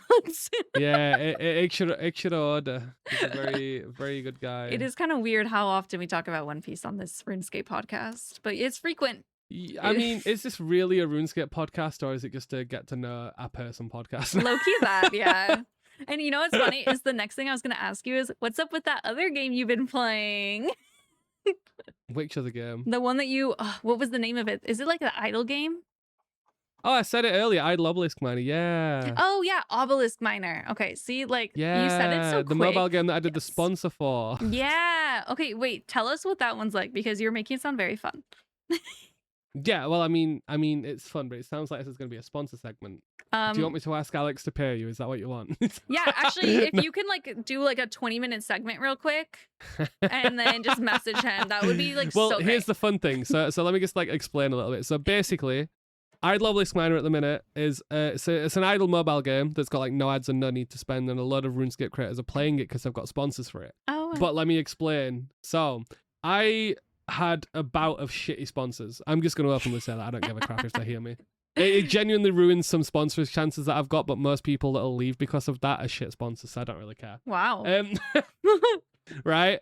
I mean, you might not want to put it on your channel though if you want crappy sponsors. But basically, I was going through that bout, and then in February, I fell to a point of only having £100 in the bank because I had like a video ready. I couldn't upload it without a sponsor because for people that don't know, AdSense, like YouTube AdSense barely is much of a YouTube channel, right? So a typical person, like 80% of their earnings, 70-80% is probably sponsors. Which I had no idea until you told me that you have a sponsor every video, and I was like, wait, what? Yeah, so I didn't even mind saying a few things. So like, I'm not going to give exact numbers, but let's say you've got like 100,000 views. You might get a $2,000 to $2,500 sponsor. Wow. And you might have as like a $6 CPM, which is like what YouTube pays you per 1,000 views. So you'd get like 1,200 from YouTube, but 2,500 from the sponsor. That's so wild. So that 100,000 video would be worth like $3,500, right? For people that don't know, I don't mind talking about this. I might even do a video on it one day. Yeah, you should. But so RuneScape creators make a lot more than a lot of people expect. You'll ask a random person, they'll be like, "Oh, you know, it's like." I bet you get like $10 a video. Sometimes we get comments. Yeah. Like, oh, why are you still making RuneScape content when like you are earning nothing from this? And it's like people just don't understand. Yeah, because I'm not earning nothing from this. Yeah, but don't get me wrong though. People that make series like me, if they don't have a lot of residual views, like I don't, honestly. It's like I haven't uploaded for 45 days at this point. YouTube AdSense is only paying me £300. Ooh. And I obviously am not getting a sponsor payment right now. Yeah.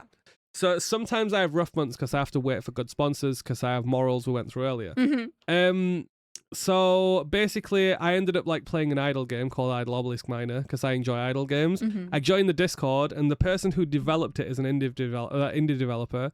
And he went, "Yo, is that who I think it is?" And it turns out the creator of the game watches me and watches a lot of RuneScape guys. So unlikely, bro. Yeah, I know. And is a maxed RuneScape player. Wow. And it was like, I saw your community post because I made a community post about being broke essentially and being like, look, I have £100. I'm not asking you for money, but bear with my next video. Yeah. Have to wait for a sponsor, have to take editing jobs, have to do this to live, right? Yeah. And then it was like, I was going to message you and see if you wanted a sponsor. I've never done a sponsor on YouTube, but I like saw your community post. And then we got to chatting and he gave me a sponsor. Awesome. But then it got to a point where I enjoyed the game and the sponsor that much. So I was playing the game anyway. This is like after I was playing the game for a month and a half. So I was already playing the game for a month and a half at this point. Yeah. So I joined the Discord a month in, or like a month and a half in, to try and get a guide for like one of the things. And that's when he saw it and he was like, "Yo, is that Tellacon?" It's so weird. It's a really So lucky unlikely. situation. It is. It's mental. But I ended up doing a sponsor, enjoying it. But not only me, the community enjoyed it. Normally with sponsors, you always get at least a negative comment. You get like whatever, right? Of course. This was like hundreds of comments that were like 50 comments that were like, yo, this game's sick. This is good. Like, people loved the sponsor. And because of that, I got chatting to him more because I was playing the game without spending money. And I was like, yo, this is a sick game, because its entire business model is basically like every now and because so basically the stuff that you can buy on it is very minor. Let's say that you can get like a 4.5 times multiplier on something. Okay. You can buy a pack that's 4.6. And you can get 4.5 as a free to play. So it's like minor. It's like a it doesn't feel support necessary. the developer purchase. Yeah, exactly. It's useful, but it's not necessary. Okay. That's like, so the entire business model is like, get people enjoying the game, and then every month someone might spend £10 on one of these small buffs. Yeah. Right? Rather than you need to spend £500 to compete on this weekly event. Literally. So its business model is like, if you're playing the game, you might want to buy something. If not, it's fine. And you can do it all as a free to play and complete as free to play. It's really cool. So I was like, I love this sponsor. It's sick. But mobile games have like a negative stigma. So I got chatting to Alex, who is the dev. It's a small team. They've got like 5 people on the team. Wow. And I was like, yo, do you want me to help you like sponsor more YouTubers? Oh wow. Because I was like, this is a cool game, because a lot of my friends were also getting crap sponsors or none. Yeah. A lot of my friends were getting no sponsors for like 4 months. Oh. And I was like, this is an opportunity to help them as well. So I ended up chatting to Alex and he gave me a budget and was like, sure, find me some people. So if anyone's seen Idle Obelisk minor sponsors, it's genuinely a good sponsor with a heart. Aww. And it's supporting the RuneScape space with like fair prices. It's really good. That's awesome. Exactly. And now I have a job with them. Yes! So that's secretly why I don't asked have about to rely it. on you. I know. So I don't have to rely on YouTube income anymore. It's paying my bills. Woo! And it's not a lot of work. So basically what happened in February was I had £100 in the bank and I had to literally sit there, and I'm not over exaggerating. I was working 18 hours a day, editing for other YouTubers and doing programming jobs for people. Yeah. For under minimum wage. And I was just like, I have to work. So we had no money and I couldn't upload a YouTube video, and uploading without a sponsor wouldn't have got me anywhere near enough my bills. Yeah. And then Alex kind of like saved me in a way with that message and that lucky coincidence. Because now I have a job where he's paying my bills. It's not a lot of work on paper. I can do it while playing RuneScape for what I need to do. Love that. Because a lot of it's like data analysis and negotiating and messaging people and whatever, and checking sponsor segments people make just to see that they've done it in a good way and whatever, and approving it. And then YouTube's now quote unquote secondary income. So now I don't need to make YouTube videos for the kids. Yeah. Like they've got a shelter. It's good. So now I can take risks and have some fun. Maybe upload some videos without sponsors on. Ooh. Like I don't need the money anymore. So I'm just going to have fun with it. That still means I'm going to do what I'm doing now. It was always a passion project. It was never a money. If it was a money thing, I'd be uploading every 5 days doing something that's not a chunk account. Do you know what I mean? Yeah, but now you don't have to worry about waiting for a sponsor. Exactly. So I can just kind of be like, yo, I have a video. I don't need to wait for a sponsor. I'd love Listener and Alex are being awesome to me. Like you said, experiment, because it's fine if it doesn't do well. It's not going to affect your livelihood as much. Exactly. Yeah. So for anyone that's wondering why YouTubers tend to only have one series at a time, YouTube doesn't like when you don't have the same audience on videos. So, for example, let's run through this for fun, just so people, because they've probably seen this. I was like, are you going to talk about my channel?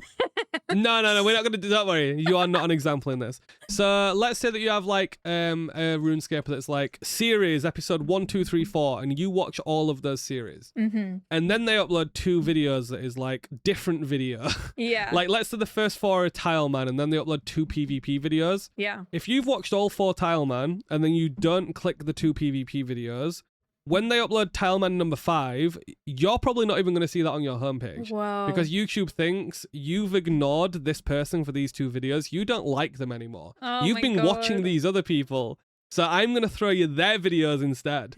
So that's why a lot of creators done like multi-series. There's some that find success, but the only way to really find success with it is if the audience for both series/video is the same. So I'm going to risk some stuff by making a lot of snowflake content that I think the exact audience will like. Yay! But if it doesn't do well, it might be a thing that the next chunk episode after that doesn't get as many eyes. Yeah. Because the people that didn't interact with it just aren't even going to get recommended it if they've been watching other people. That's so YouTube is very fickle, very scary. I could, yeah. I mean, now I'm thinking about how I upload the podcast than normal videos, and I was like, oh God, okay, yeah. I know it's. But there's no we have a lot of discussion to do. So I don't even know how to get around that. We'll discuss it tomorrow. It's okay. Exactly. We'll have some fun with it. Yeah. Completely free as well. Volunteer work. Oh my God! Wow. Just for my friends. You're like, I love charity. Oh my God. That's not my name. Yeah. But anyway, so yeah, in February, like, because I was doing 18 hours work for programming and editing, yeah, I had no time to play RuneScape. I actually didn't play much RuneScape. February, March, April, May, really. I played a bit, but not a lot. Well, you played leagues and finished in freaking 2 days. Yeah. We'll go over that after. It's actually still. For people that don't know, I am a leagues nerd. But but basically what's happened is now that Alex has given me this job and we've tested the proof of concept and like I am kind of officially part of the team and whatever, I have the money sorted, which means weirdly with the job I am now playing RuneScape more. Right? Because in February, with that for you. That's amazing. Exactly. In February it was like no RuneScape, work 18 hours a day. Yeah. And you've got to just like earn as much as you can and then do it again. And then until I could upload the YouTube video with a sponsor. And then now it's like, oh, cool. I have done some work. I can do this while I play. I can play 14 hours today. And I'm actually just playing far more, so I'm hoping I can get a lot more content out. That's so But yeah, cool. Leagues. Got any questions about leagues, Boo? Okay, let me give some background. Me and Tellacon have been talking about this podcast episode for a minute. Oh, you know what? I'll share a background more because I thought it was so funny. You commented on one of my shorts about Jessie. The Jessie one. Maybe Jessie, if you guys watched her episode with me, I was asking about like her tip for new RuneScape players, and she was like, don't make a Snowflake account, they suck. Jessie has a Snowflake account series now. It's actually really good. You guys should watch it. I've mentioned it a few times. She's achievement diary logged, and I was like, okay, liar. So he commented being like, this didn't age well. And I thought it was so funny. I sent it to Jessie, and then I was like, oh, this is so silly. And she's like, wait, do you know who that is? And I was like, and everyone knows, like, I don't really watch YouTube videos because I do so much RuneScape stuff. I'm just like, I can't watch RuneScape stuff. I need a break. But I was like, no, True. Who is that? Oh, you might be flattered by this. She was like, he's so famous. And I was like, listen. We can go over that in a minute because I have some words about snowflakes and famous in the space. That was, yeah, she said that, and I was just like, oh, like what stuff do they do? And then she was like telling me, and then she was like, should I reach out? I'm just putting her on blast. I'm sharing her secrets. It's fine. And I was like, yeah, reach out. Jessie's sweet. She's so sweet. She's so funny. And then she was like, oh my God, we're messaging. I wouldn't give it help me. And then she like was encouraging me to ask you on the podcast, so I like messaged him. It was back March 25th. We were like talking about the podcast. We've been busy. We were like, yo, we could record before leagues or we could record after leagues. Like, we have to like just choose one or the other. So we're like, we're gonna do after leagues. I've literally had the announcement picture for him ready since March because we were gonna do before at first, and then this leagues was like 3 weeks in probably, and I was messaging you. I don't even know why I was asking you something, and you were like, oh, by the way, we can record anytime, like I'm gonna dragon rank. And I was like, what do you mean you're already dragon rank? And you're like, I got in like 4 days. Oh, it was so slow. 5 days. And I'm okay, 5 days. And you were like, yeah, I was only like rank 40. And I'm like, bro, shut your mouth. You're like, I'm free anytime to record. And I was like, I have like 40,000 points. No, I need a long time. Like, we're not recording. So that is why this took 3 months, because I'm not as fast with leagues. So for context, I compete on every leagues for fun. I treat it as a holiday from content, right? So I treat it as my wife is like, you play your game for 2 weeks. Yeah. Right? Or your 5 days. Sometimes it's 1 week. Sometimes it's 1 week, yeah. And she's like, I'll have the kids. Like, you just focus on your game. And I'm like, cool, I've got a supportive wife, even if she doesn't fully understand. But I don't make content on it because then it feels like work in a way. Yeah, it's just for so funsies. it's like it's like my holiday. But I always tend to get front page to dragon. I don't end front page because I only got a week normally. Yeah. So I don't like have time to cap points. Yeah. I could probably cap points front page, but I typically get like front page to dragon. Brag. This league, I was slow. I got 42nd. You were not slow. How dare you even? No, it was say still that? it was still slow, right? So I ended up going that dry. I ended up going to mage build, right? Yeah. And I went that dry on Vetion and Calvarion that I ended up rank 1 for like the first 4 or 5 days. Oh my god. Yeah, I was like rank 1. It wasn't loads, but it was like 380 Vetion. But you don't want to be rank 1 anything in leagues. Like, that's sad. No, so it was very dry. But because I went the mage build, it was also the worst boss to go dry on. Like, RTO was so quick. Like, Spindle Venonartis was so quick. But Vetion with its phases and stuff and like magic defense, it was not great, even with the Shadow Flame staff. Like, it was not good. So it was the worst thing to go dry on, and I'm not kidding. There was 2 days that I went super dry. On day 2, I was doing Corrupted Gauntlet and Zulrah. On day 2? And yeah, Oh my well, God. it was like 18 hours in or something, right? Okay. We were doing Corrupted Gauntlet and Corrupted Gauntlet and Zulrah, and it was just like I went dry. It was just non-stop dry. Ugh. Oh no, it was Corrupted Gauntlet and Warped Trident grind at like Warped Terror Birds. So 'cause random. I wanted a scepter for Zulrah. Yeah. Like to actually grind the toxic staff. Because it like did it drop? Yeah, it dropped as a full toxic trident. Yes. And it was so annoying because the warped scepter took 6 hours. Oh, right? Jesus. Which is ridiculous. And then I went to Zulrah and I ended up going to kill count for the staff. So I'm lucky that I got the trident. Yeah. I got, but exactly on 128 was it? I think, or like 1 or whatever. Dude. Exactly on drop rate, and I have a screenshot of this. I got 2 magic fangs on the same kill. I didn't even know you could get Exactly 2 on on the drop same rate. kill. Oh my god. Exactly on drop rate, I got 2 toxic tridents on the same kill. They're like, just It was as a little ridiculous. apology. Sorry. Here's the second one just for I know, fun. and then on the final day, because obviously it was like averaging 13,000 points a day or whatever, right? Wow. On the final day, I left BA to last, and it was like my last 600 points. Yeah. And I got left on 3 times for the queen. Dude. Like at wave 7 and 8. I just like, people just left and kept leaving, and I'm like, hate when people please, do can we just that. like... It's so rude. It's so annoying. Oh my god. But yeah, I ended up getting Dragon. I got 42nd, so that is one of my lowest placements, but it's really good. But no one really knows this because like I just don't upload it. Yeah. I don't really... It's like my time. Yeah. But I might, with these risks, I might upload 1 leagues video next time of like a dragon Ooh. rush. I might do like 1 video of like it all compiled when the rush is done. Yeah, not like a series you don't get burnt on. You don't. Yeah, ruin I have leagues some. a I little have some cool screenshots. I've got a couple being ahead of Solo early. Ooh, I have me okay. and Solo being ranked 1 and 2 on total level. bit. I have some. I have some rank 1 and 2 screenshots on points. But at the end of the day, I got unlucky. I ended later on. I should have been luckier. Yeah. But it's fun. But yeah, it's a really weird one because a lot of people underestimate snowflakes, I think. Yes. Like, Frey used to have a top speedrun record, as an example. Really? Where? Yeah, like, so Verf's really good at PvP and PV. I mean, general, he's always done the Ultimate Iron Man Karamja cape Yeah. for Inferno, which was one of the, like, one of the least kitted out gear setups. I've like done a lot of random stuff. Like I said, I compete on leagues. Yeah. I do a lot of random stuff, as people have seen, like in the Jad runs and stuff.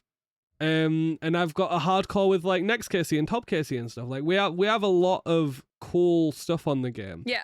And a lot of knowledge that a lot of people don't expect because they see like, oh, Chunk account, he knows nothing about the rest of the game. No. But we don't you really have get to know a lot about showcase the it. game to even have Exactly, one. but we don't really like get to showcase it all in our videos, right? Because Yeah. it's like, oh, you're locked to this chunk, you can't really showcase this stuff or whatever, or this knowledge or whatever.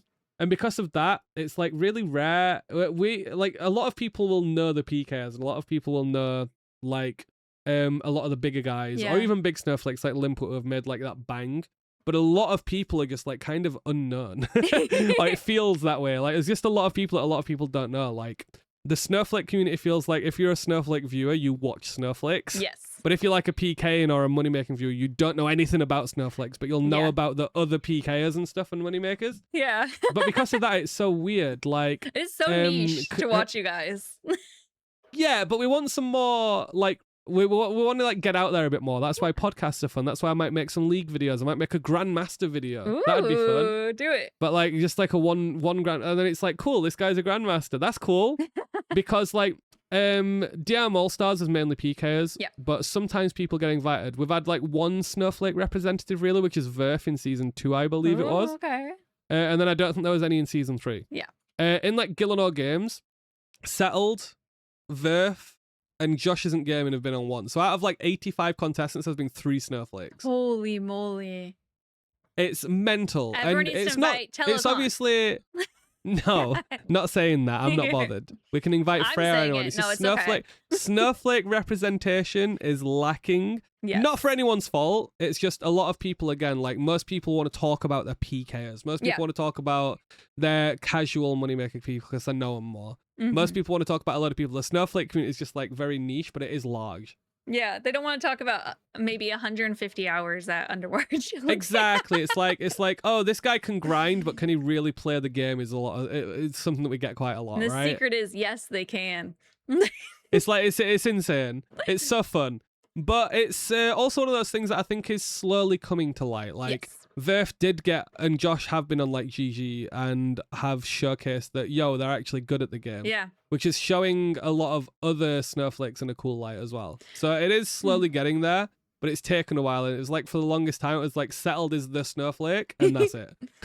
I know. For good reason. Settled is an amazing storyteller. I feel like it's like bizarre because in my mind, like I hear Snowflake account, the weird niches you guys have. And to me, that means you guys are like good at the game so much that you're like kind of bored because your account's like basically done. So you're like, let's do something crazy. It's weird, isn't it? Because it's not really like that. Because since Settled popularized it in this space, it became, people see it more as you only make a Snowflake if you're kind of storytelling. Yeah. Right?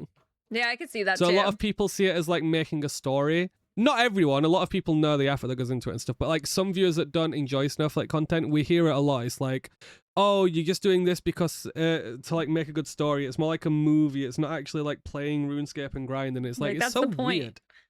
Yeah, it's genuinely so weird. But I think we're doing well. There's a lot of Snowflakes on the way up.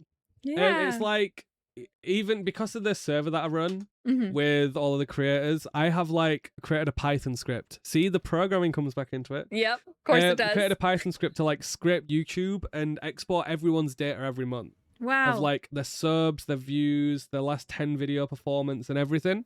So I like can actually track all of that. Oh my God. Which is really cool because it shows everyone ranked. But not in a bad way. It's not like, oh my God, all these guys suck because it's ranked, right? I was like, wait, where am I ranked? What It's number? like used there as a way to show growth. So it's like, if someone is 250th on views, but 10th on subs, you know that person's kind of fell off because at some point they got 10th on subs, which is like 400,000, but they're only getting like 2,000 views a video. So you know that person fell off. Yeah. Conversely, if you have someone that's like 50th on subs but 10th on views, they're doing really good. Yeah. Because they're getting way more views than they should be.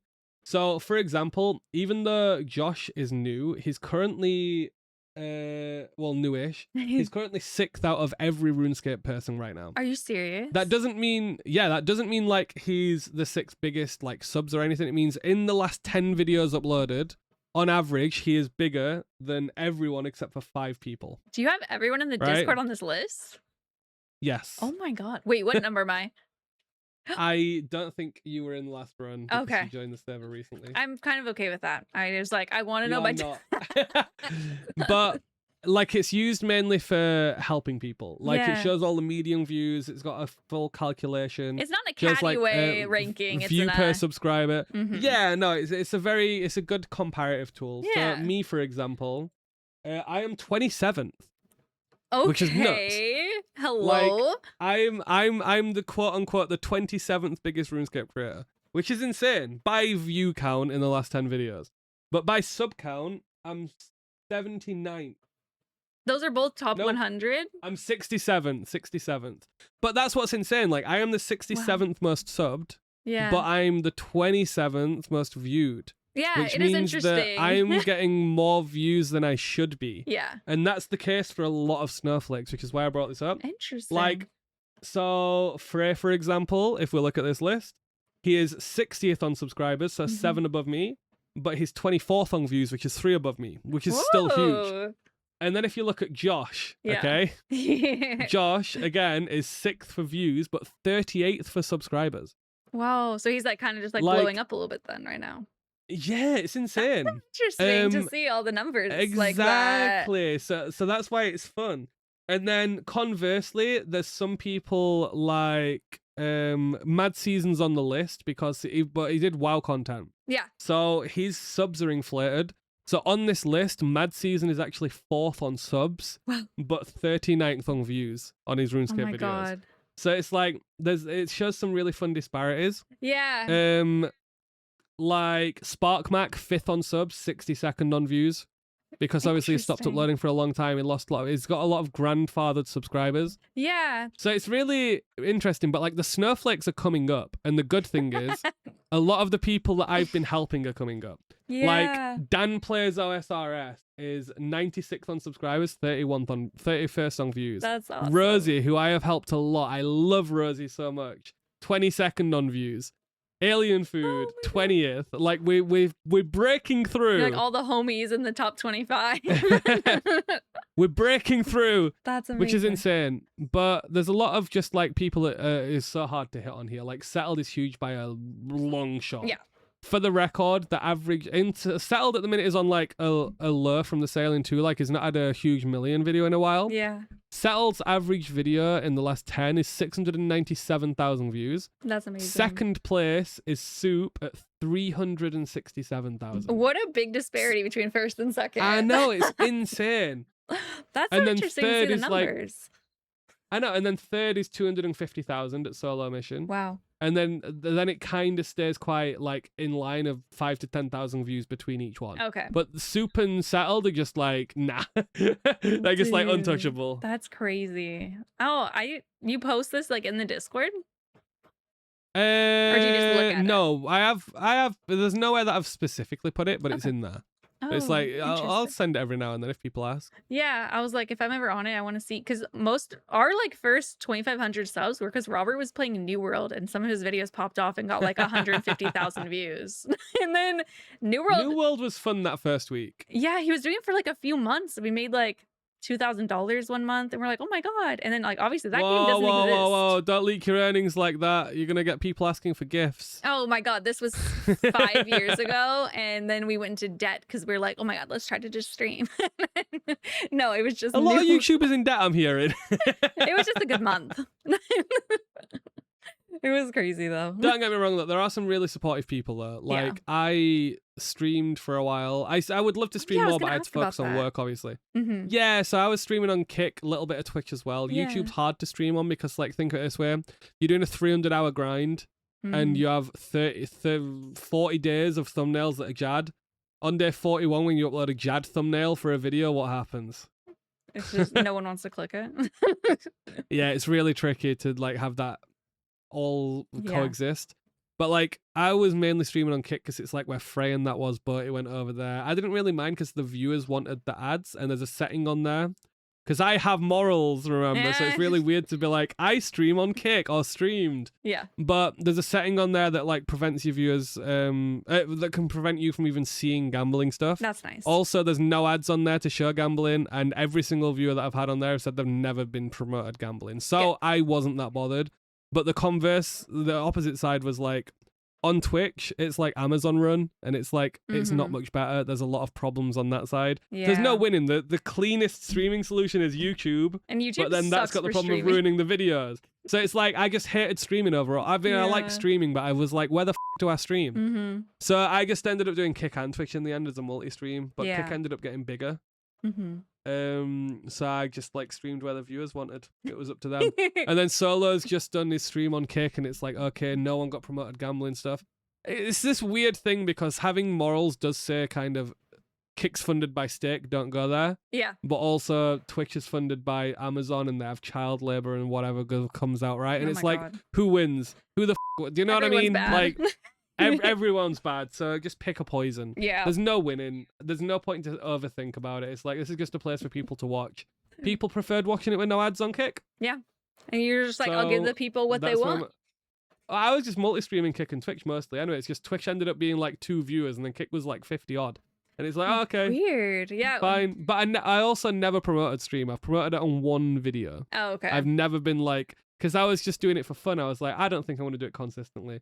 And then I did it consistently.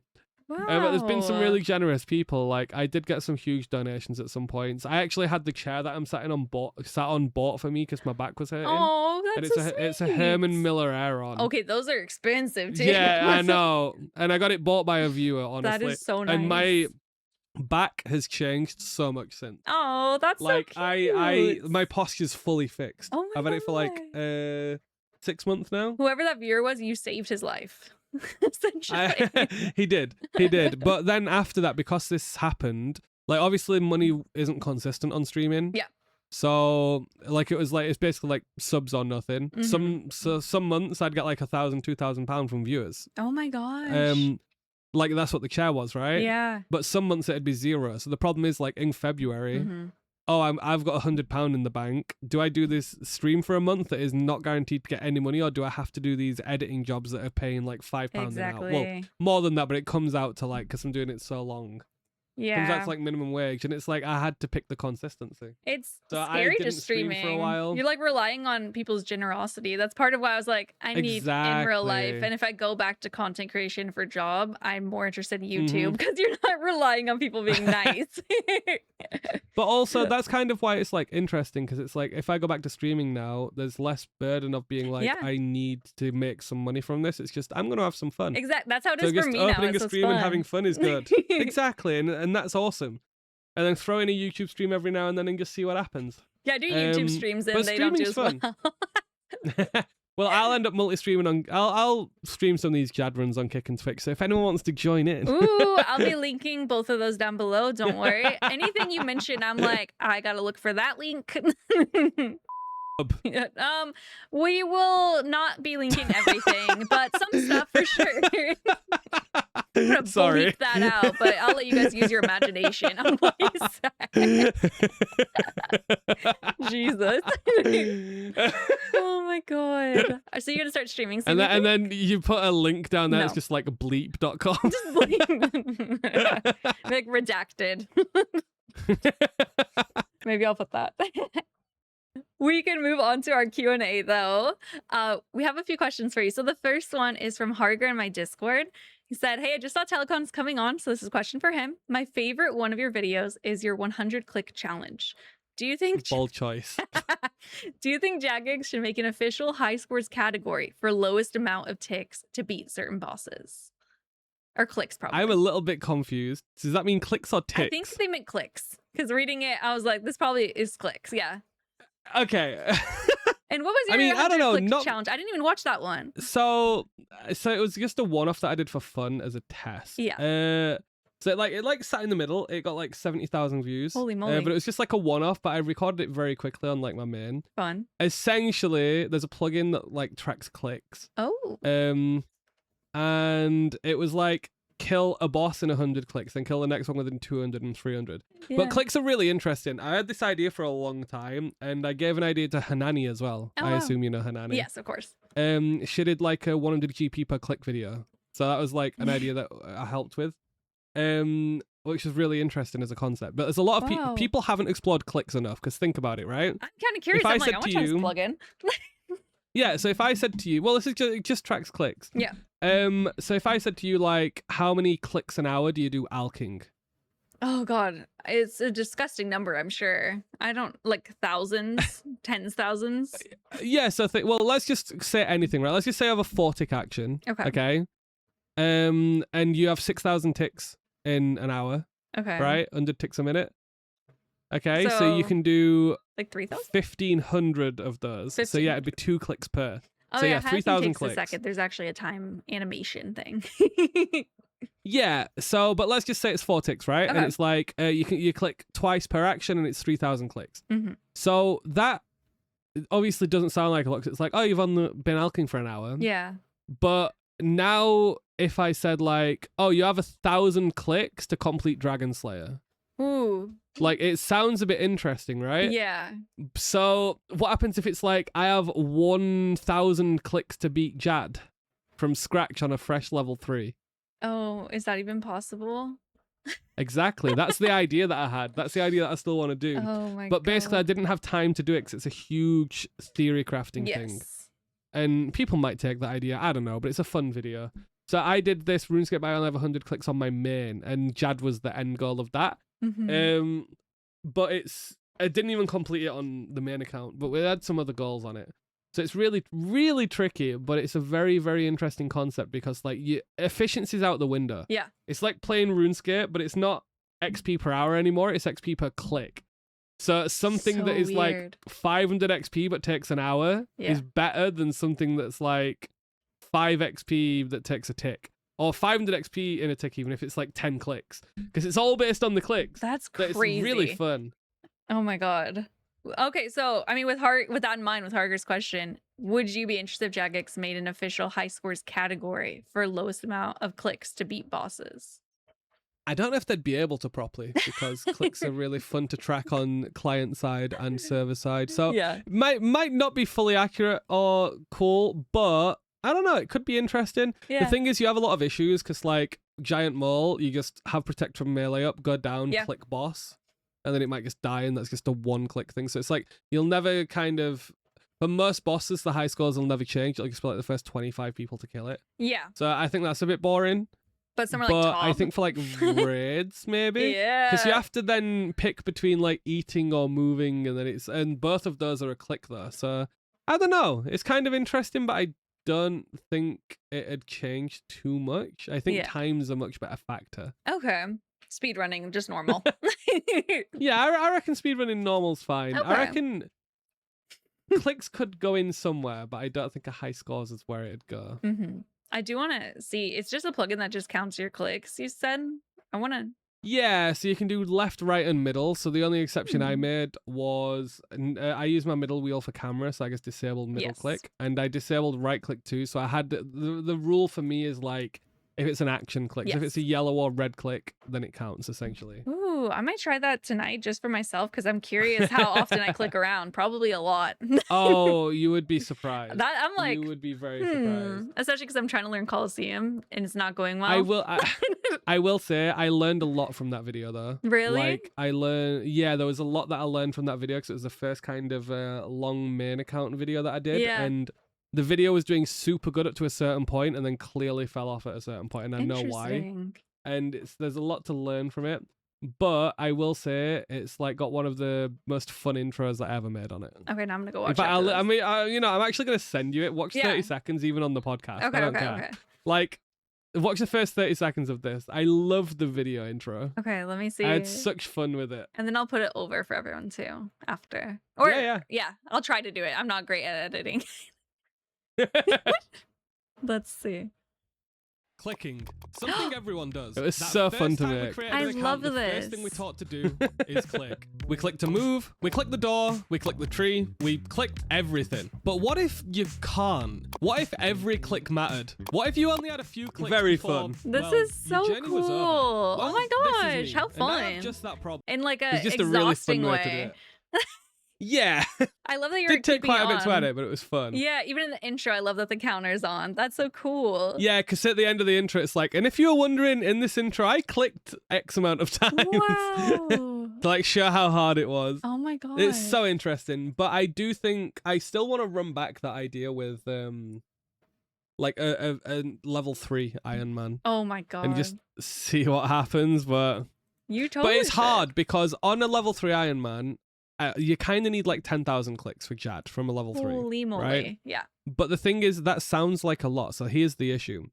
It sounds like too much because people don't have a perception of clicks. Exactly. Right? Yeah. So if I'm like, yo, Jad from a level 3 in 10,000 clicks. Everyone's like, that's boring. Of course you can do it in 10,000 clicks. When they don't actually comprehend that that's like impossible. Yeah.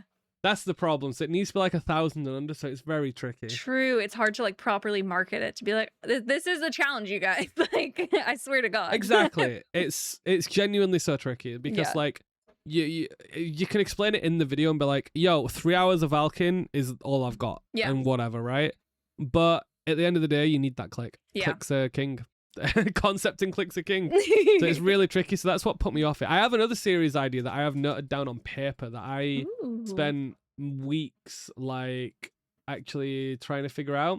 But it's just got to a point where I know the realism of like what's going to happen to it. So the problem with having so much data for YouTube is you can kind of tell realistically how things are going to do. Quite accurately, and because of that I can't figure out how to fix a series idea that I've got, but it's so fun that I might just do it anyway. I mean, you have that other job, and it's like...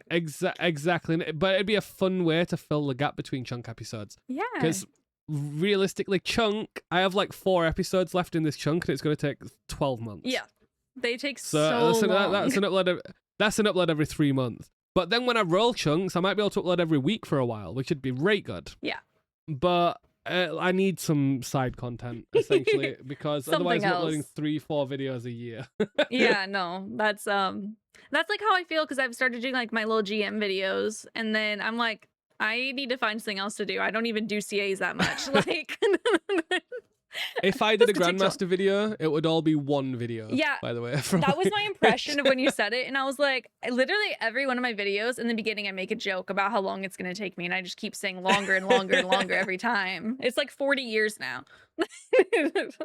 Yeah, it's tricky. Not one video. It is very tricky. That's for sure. I got you. I'll help you out. You got this. Oh God. Okay. Yeah, for sure, bud. For sure. I can't even get to wave 10 at Colo, but for sure. No.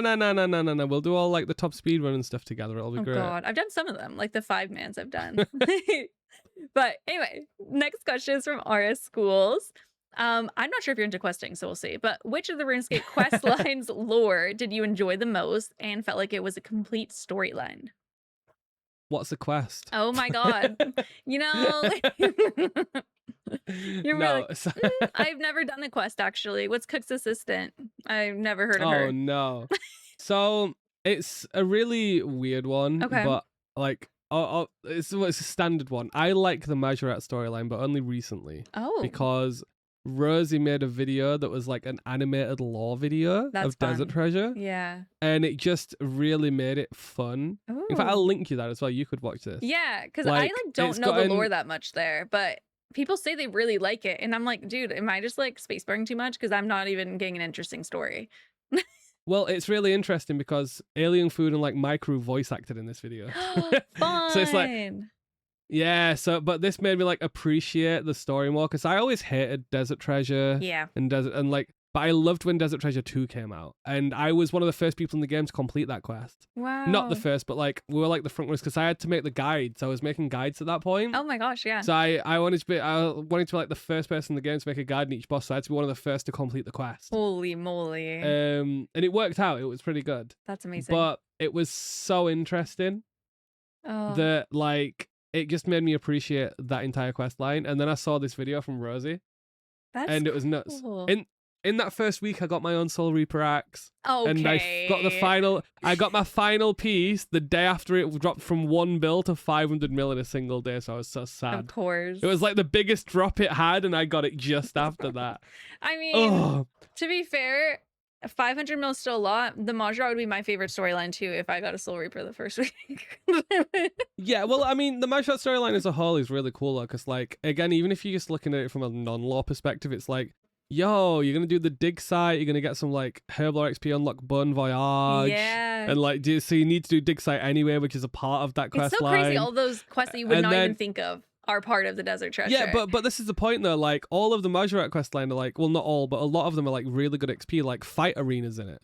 Fight Arena is a Majorat quest. I don't even. Because you need it for one of the quests underneath. Oh. So it's really freaking cool. And then it's also got all of the like Wild Gothic sleeps and stuff. That's amazing. Like it's just the lore of everything is just nice. It's got like the Stone of Jazz and whatever, right? Ooh. I'm like, maybe I could watch some of these videos when we're flying. If my that's so Xanax doesn't cool. knock me out. We'll see. Okay, that's so interesting. Because I like, yeah, I'm interested because people like the Mauritania too. Like people are like, oh, the lore's so good. And I'm like, I followed it for a little bit, but then now like it's years in between. I don't remember any of the lore. The thing is, I don't. It's hard to get into, because like at least with Desert Treasure, it's like when you get to Desert Treasure, it's segmented, and almost every single quest in that line gives you something. Like, yeah, yo, dig site is like cool, Bon Voyage, Herblore XP, whatever. Then you've got like Fight Arena that's like attack XP. You've got like Temple of Ikov. yeah. And then which is like what, Boots of Lightness and some range XP. And then you've got like Defender of Varrock, Desert Treasure. And then when you get to Desert Treasure, or even Defender of Varrock, like you unlock a lot of stuff. Yeah. And then DT is like segmented into 4 parts, so it's a digestible quest that unlocks something at the end. Same for DT2, 4 parts, digestible. And I think splitting it into that digestible part is just really helpful. It's an interesting way to It's like think with the of Mauritania one, as soon as you get to my addiction, I'm out. Yeah. Like, I'm just, as soon as you get to my addiction, I'm like, spacebar, I'm out. Dude, nope, do not care. Pisses me off that every leagues you have to go and do it again. This is the Oh, father. done. I'm like, I don't want to do Song of the Elves again. Why are you making me do this again? Like, I'm so tired of this fight. It's insane. It is so insane. But I do want to, I actually got one of the RuneScape books as well at like a used bookstore. And I was like, I want to read it. It's like one of the Gothic ones. Oh, I've got some of the comics that they just print. Really? Cool. I loved the art and the pictures like I saw. Comics. Yeah. They are very cool. So sick. Jagex actually sent me them, I think, which is quite nice. Okay, hello. Big ups Jagex. Hey, let's go. Shout out the sponsors of this video. I said it. Shout out this video game. I said it. Hee. No Tixie's backseats. No, you're on about leagues though again. I just love leagues so much. Like just like the early routing and planning is so fun, and then adapting on the fly. Oh yeah. Like even Dead Man Mode Factions, I was on Dino's team in that. Yeah. And me and Double Shine did all the planning for like 50 people. And our plan actually ended up being one of the best. We just ended up sucking in the multi because there's some calls. We all loved each other and it was great. I feel like you are good at theory crafting. Like yeah, if I am, I love it. Like other creators like love it too. Like Frey said that if I was in like DMM All Stars, for example, like season 4, it'd be really funny because I would be like the last pick because no one really knows anything about what I can do. Yeah. But because like I'm friends with him and they do know, it's really funny because it'd be like you would be the most valuable last pick ever. Yeah. it'd be so funny. Dude. Obviously. Solo Mission, if you want to throw me in for modding your chat. Surely Solo Mission's listening to my podcast right now. I mean, Solo Mission is people have. So I think it's Solo is awesome. Okay. Because you'll notice a lot of small people he subscribes to and watches their videos. Okay. He is like a watcher of the community and watching it grow. And supports like everyone. Joel is like the nicest guy. That's nice. But because I made this server and I'm like doing the same and finding all the small people, a lot of people are like, I'm this generation Solo. Not in content, he's way better than me, don't get me wrong. Yeah. But in the community of being like, I'm helping these small people, Solo is so freaking good. So it's nice to kind of carry that torch at least. Yeah, that's really cute actually. I didn't think of it that way. It is, it's sweet. I didn't know that he also like did that either. And again, Solo's a league player and stuff, so it's awesome. Yeah. But if I ever got into like a small Deadman team, I would love to do some planning for like a 5-person team. Are you it would listening, be Solo? so nice. And then we want you on Guild War Games or Soup. Are you here too? Are you guys all here? We'll make our own Snowflake version. Yeah, all the S people. Like I'm just realizing there's so many of them. I know. They're all to be fair, speaking of S people, Soup is lovely too. Like when I was a lot smaller, 1,000 subs. I went to him to ask for some stuff as well, but it wasn't data. It was I wanted to make my own version of Gillinor Games as I was learning to edit. Fun. And he actually helped me with it. Wow, that's nice. I feel like some people would be like, no, that's my idea. Exactly. And I was tiny and like he was like, oh yeah, I'd love to see this. And I never got to do it because that's the time that like I got people. I was like small, but he said yes. Like Tanzu, Vitoso, Rog, Link, there was so many people. And then as I was going to set up the recording, my wife lost a kidney. That's when she was in hospital for a few weeks. Yeah. So I couldn't do anything. And I just gave up on it. But I'm at a point with taking risks. I could have some fun. No, I was literally just gonna bring say, it back. I've hello? still got the design document. Yeah. That like Soup helped read and stuff. Well, he told me about how they do all the music, how he arranges stuff with the creators. He gave me a giant write-up. Like, he is a lovely guy. Just for this random 1,000 sub person that was like, that's yo, so nice. I want to copy your idea and make it different. He's like, sure, whatever, I don't care. Exactly, it's insane. I like people like that. I know one of the videos I have soon might also be like based on one of his ideas, which is interesting. Ooh, okay. I'm so excited to see like where your channel's going now that you're like, I can do whatever I want. Yeah, again, it is a risk, don't get me wrong. The chunk account could like get very low in views because of these risks. Yeah. But I think it's worth it. Yeah, and maybe it'll end up getting more views because people are like, oh my God, let's check out this guy's other videos. That's why it's a risk. It could be good. Yes, and I'm gonna believe it's good because toxic positivity. I had a question for you too for the Q&A. What? Oh no. Oh no? Yeah, oh no. Your questions are wild. My question's good. This is because, okay, to be honest. Can you make me a rap for this video? Well, that one I'm going to message you privately about later. Every guest I've been having on, now I ask this question and I make a little short, and it's how I'm just like, you guys should go check out this person's channel. Because I'm like, I'm not like a big creator, but I also still like to be like, go follow this person. And I'm like, I'm doing my part, trying to do it. So anyway, that's behind the scenes. Sorry, guys, because you're going to see this short in 3 days. But anyway, what is your favorite tip for new RuneScape players? Ooh, bronze arrow. Just get bronze arrows? No, bronze arrow tip. Oh my God. I don't want to ask you any questions ever again in my life. I wish you could have seen my face. I was like, get bronze arrows? Like, your tip sucks. I'm stupid. I don't know. I'm just stalling for time. No idea. Okay, I sent you these questions last night. I don't know. Did you? Yes, it was at the end. I did not. I've just been ad-libbing. You're so funny. I sent him this thing. I was like, oh, sorry, it's a wall of text. And you're like, this isn't even a wall of text. And oh, yeah. And then I just completely forgot to read it. Yeah, I sent that off my phone. You made fun while of it. I was on the toilet. And did not. Didn't even read it. Nope, did not read it at all. That's insane. Ooh, okay. Let's have an actual thing. Okay. Not to put you on the spot. Sorry. Don't play Snowflakes. Stop it. Just a little flashback to Jesse now. Yeah. Oh my God. Yeah. Okay. You guys are like here's the biggest those tip. irons who hate irons. It's the same thing. Do you want... Okay, the biggest tip is don't make an achievement dialogues account called Archeo Diary. Oh my God. Okay, just for that, I'm linking Jesse's video below. No, in all seriousness, if I had to pick one, okay, if I had to pick a genuine one that helped me, yeah, it depends what to go for, because like the biggest tip in the game is to enjoy it. It's the same with content creation. Like, you need to be enjoying what you're doing, otherwise it's pointless. Yes. So the biggest tip in general is just enjoy what you're doing, but that sucks as an answer. Because like if it was like actually learning something, yeah, it would genuinely just be trying to get in touch with the tick system. Like, I'm a musician, I'm a drummer, so it's really nice to just understand the tick system, because when you learn it, it's just kind of always there and everything runs on it. Yeah. And like, you will literally be able to do anything in the game almost, as long as you can click accurately, which is why there's no keybinds. If there was keybinds on RuneScape, it'd be made incredibly easy. Oh yeah. Like, because you would just press to change prayers and you'd never miss. It's the click accuracy that's really important.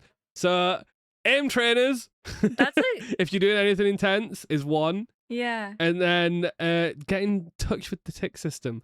What you can do is you can listen to 100 BPM songs on a playlist just while you play the game. Or, I don't like a visual metronome, which a lot of people use. Yeah. I like the audio metronome because I'm a musician. Yeah. If you guys are more inclined to listen as well, get the metronome plugin on RuneLite and listen to how long a tick is. And just play with it for a while. Yeah. And then as you're playing, you'll just hear it in your head. I still need to actually get that down. That's a really good tip. Because I mean, I like do it based on the vibe, which means it's only 50-50, right?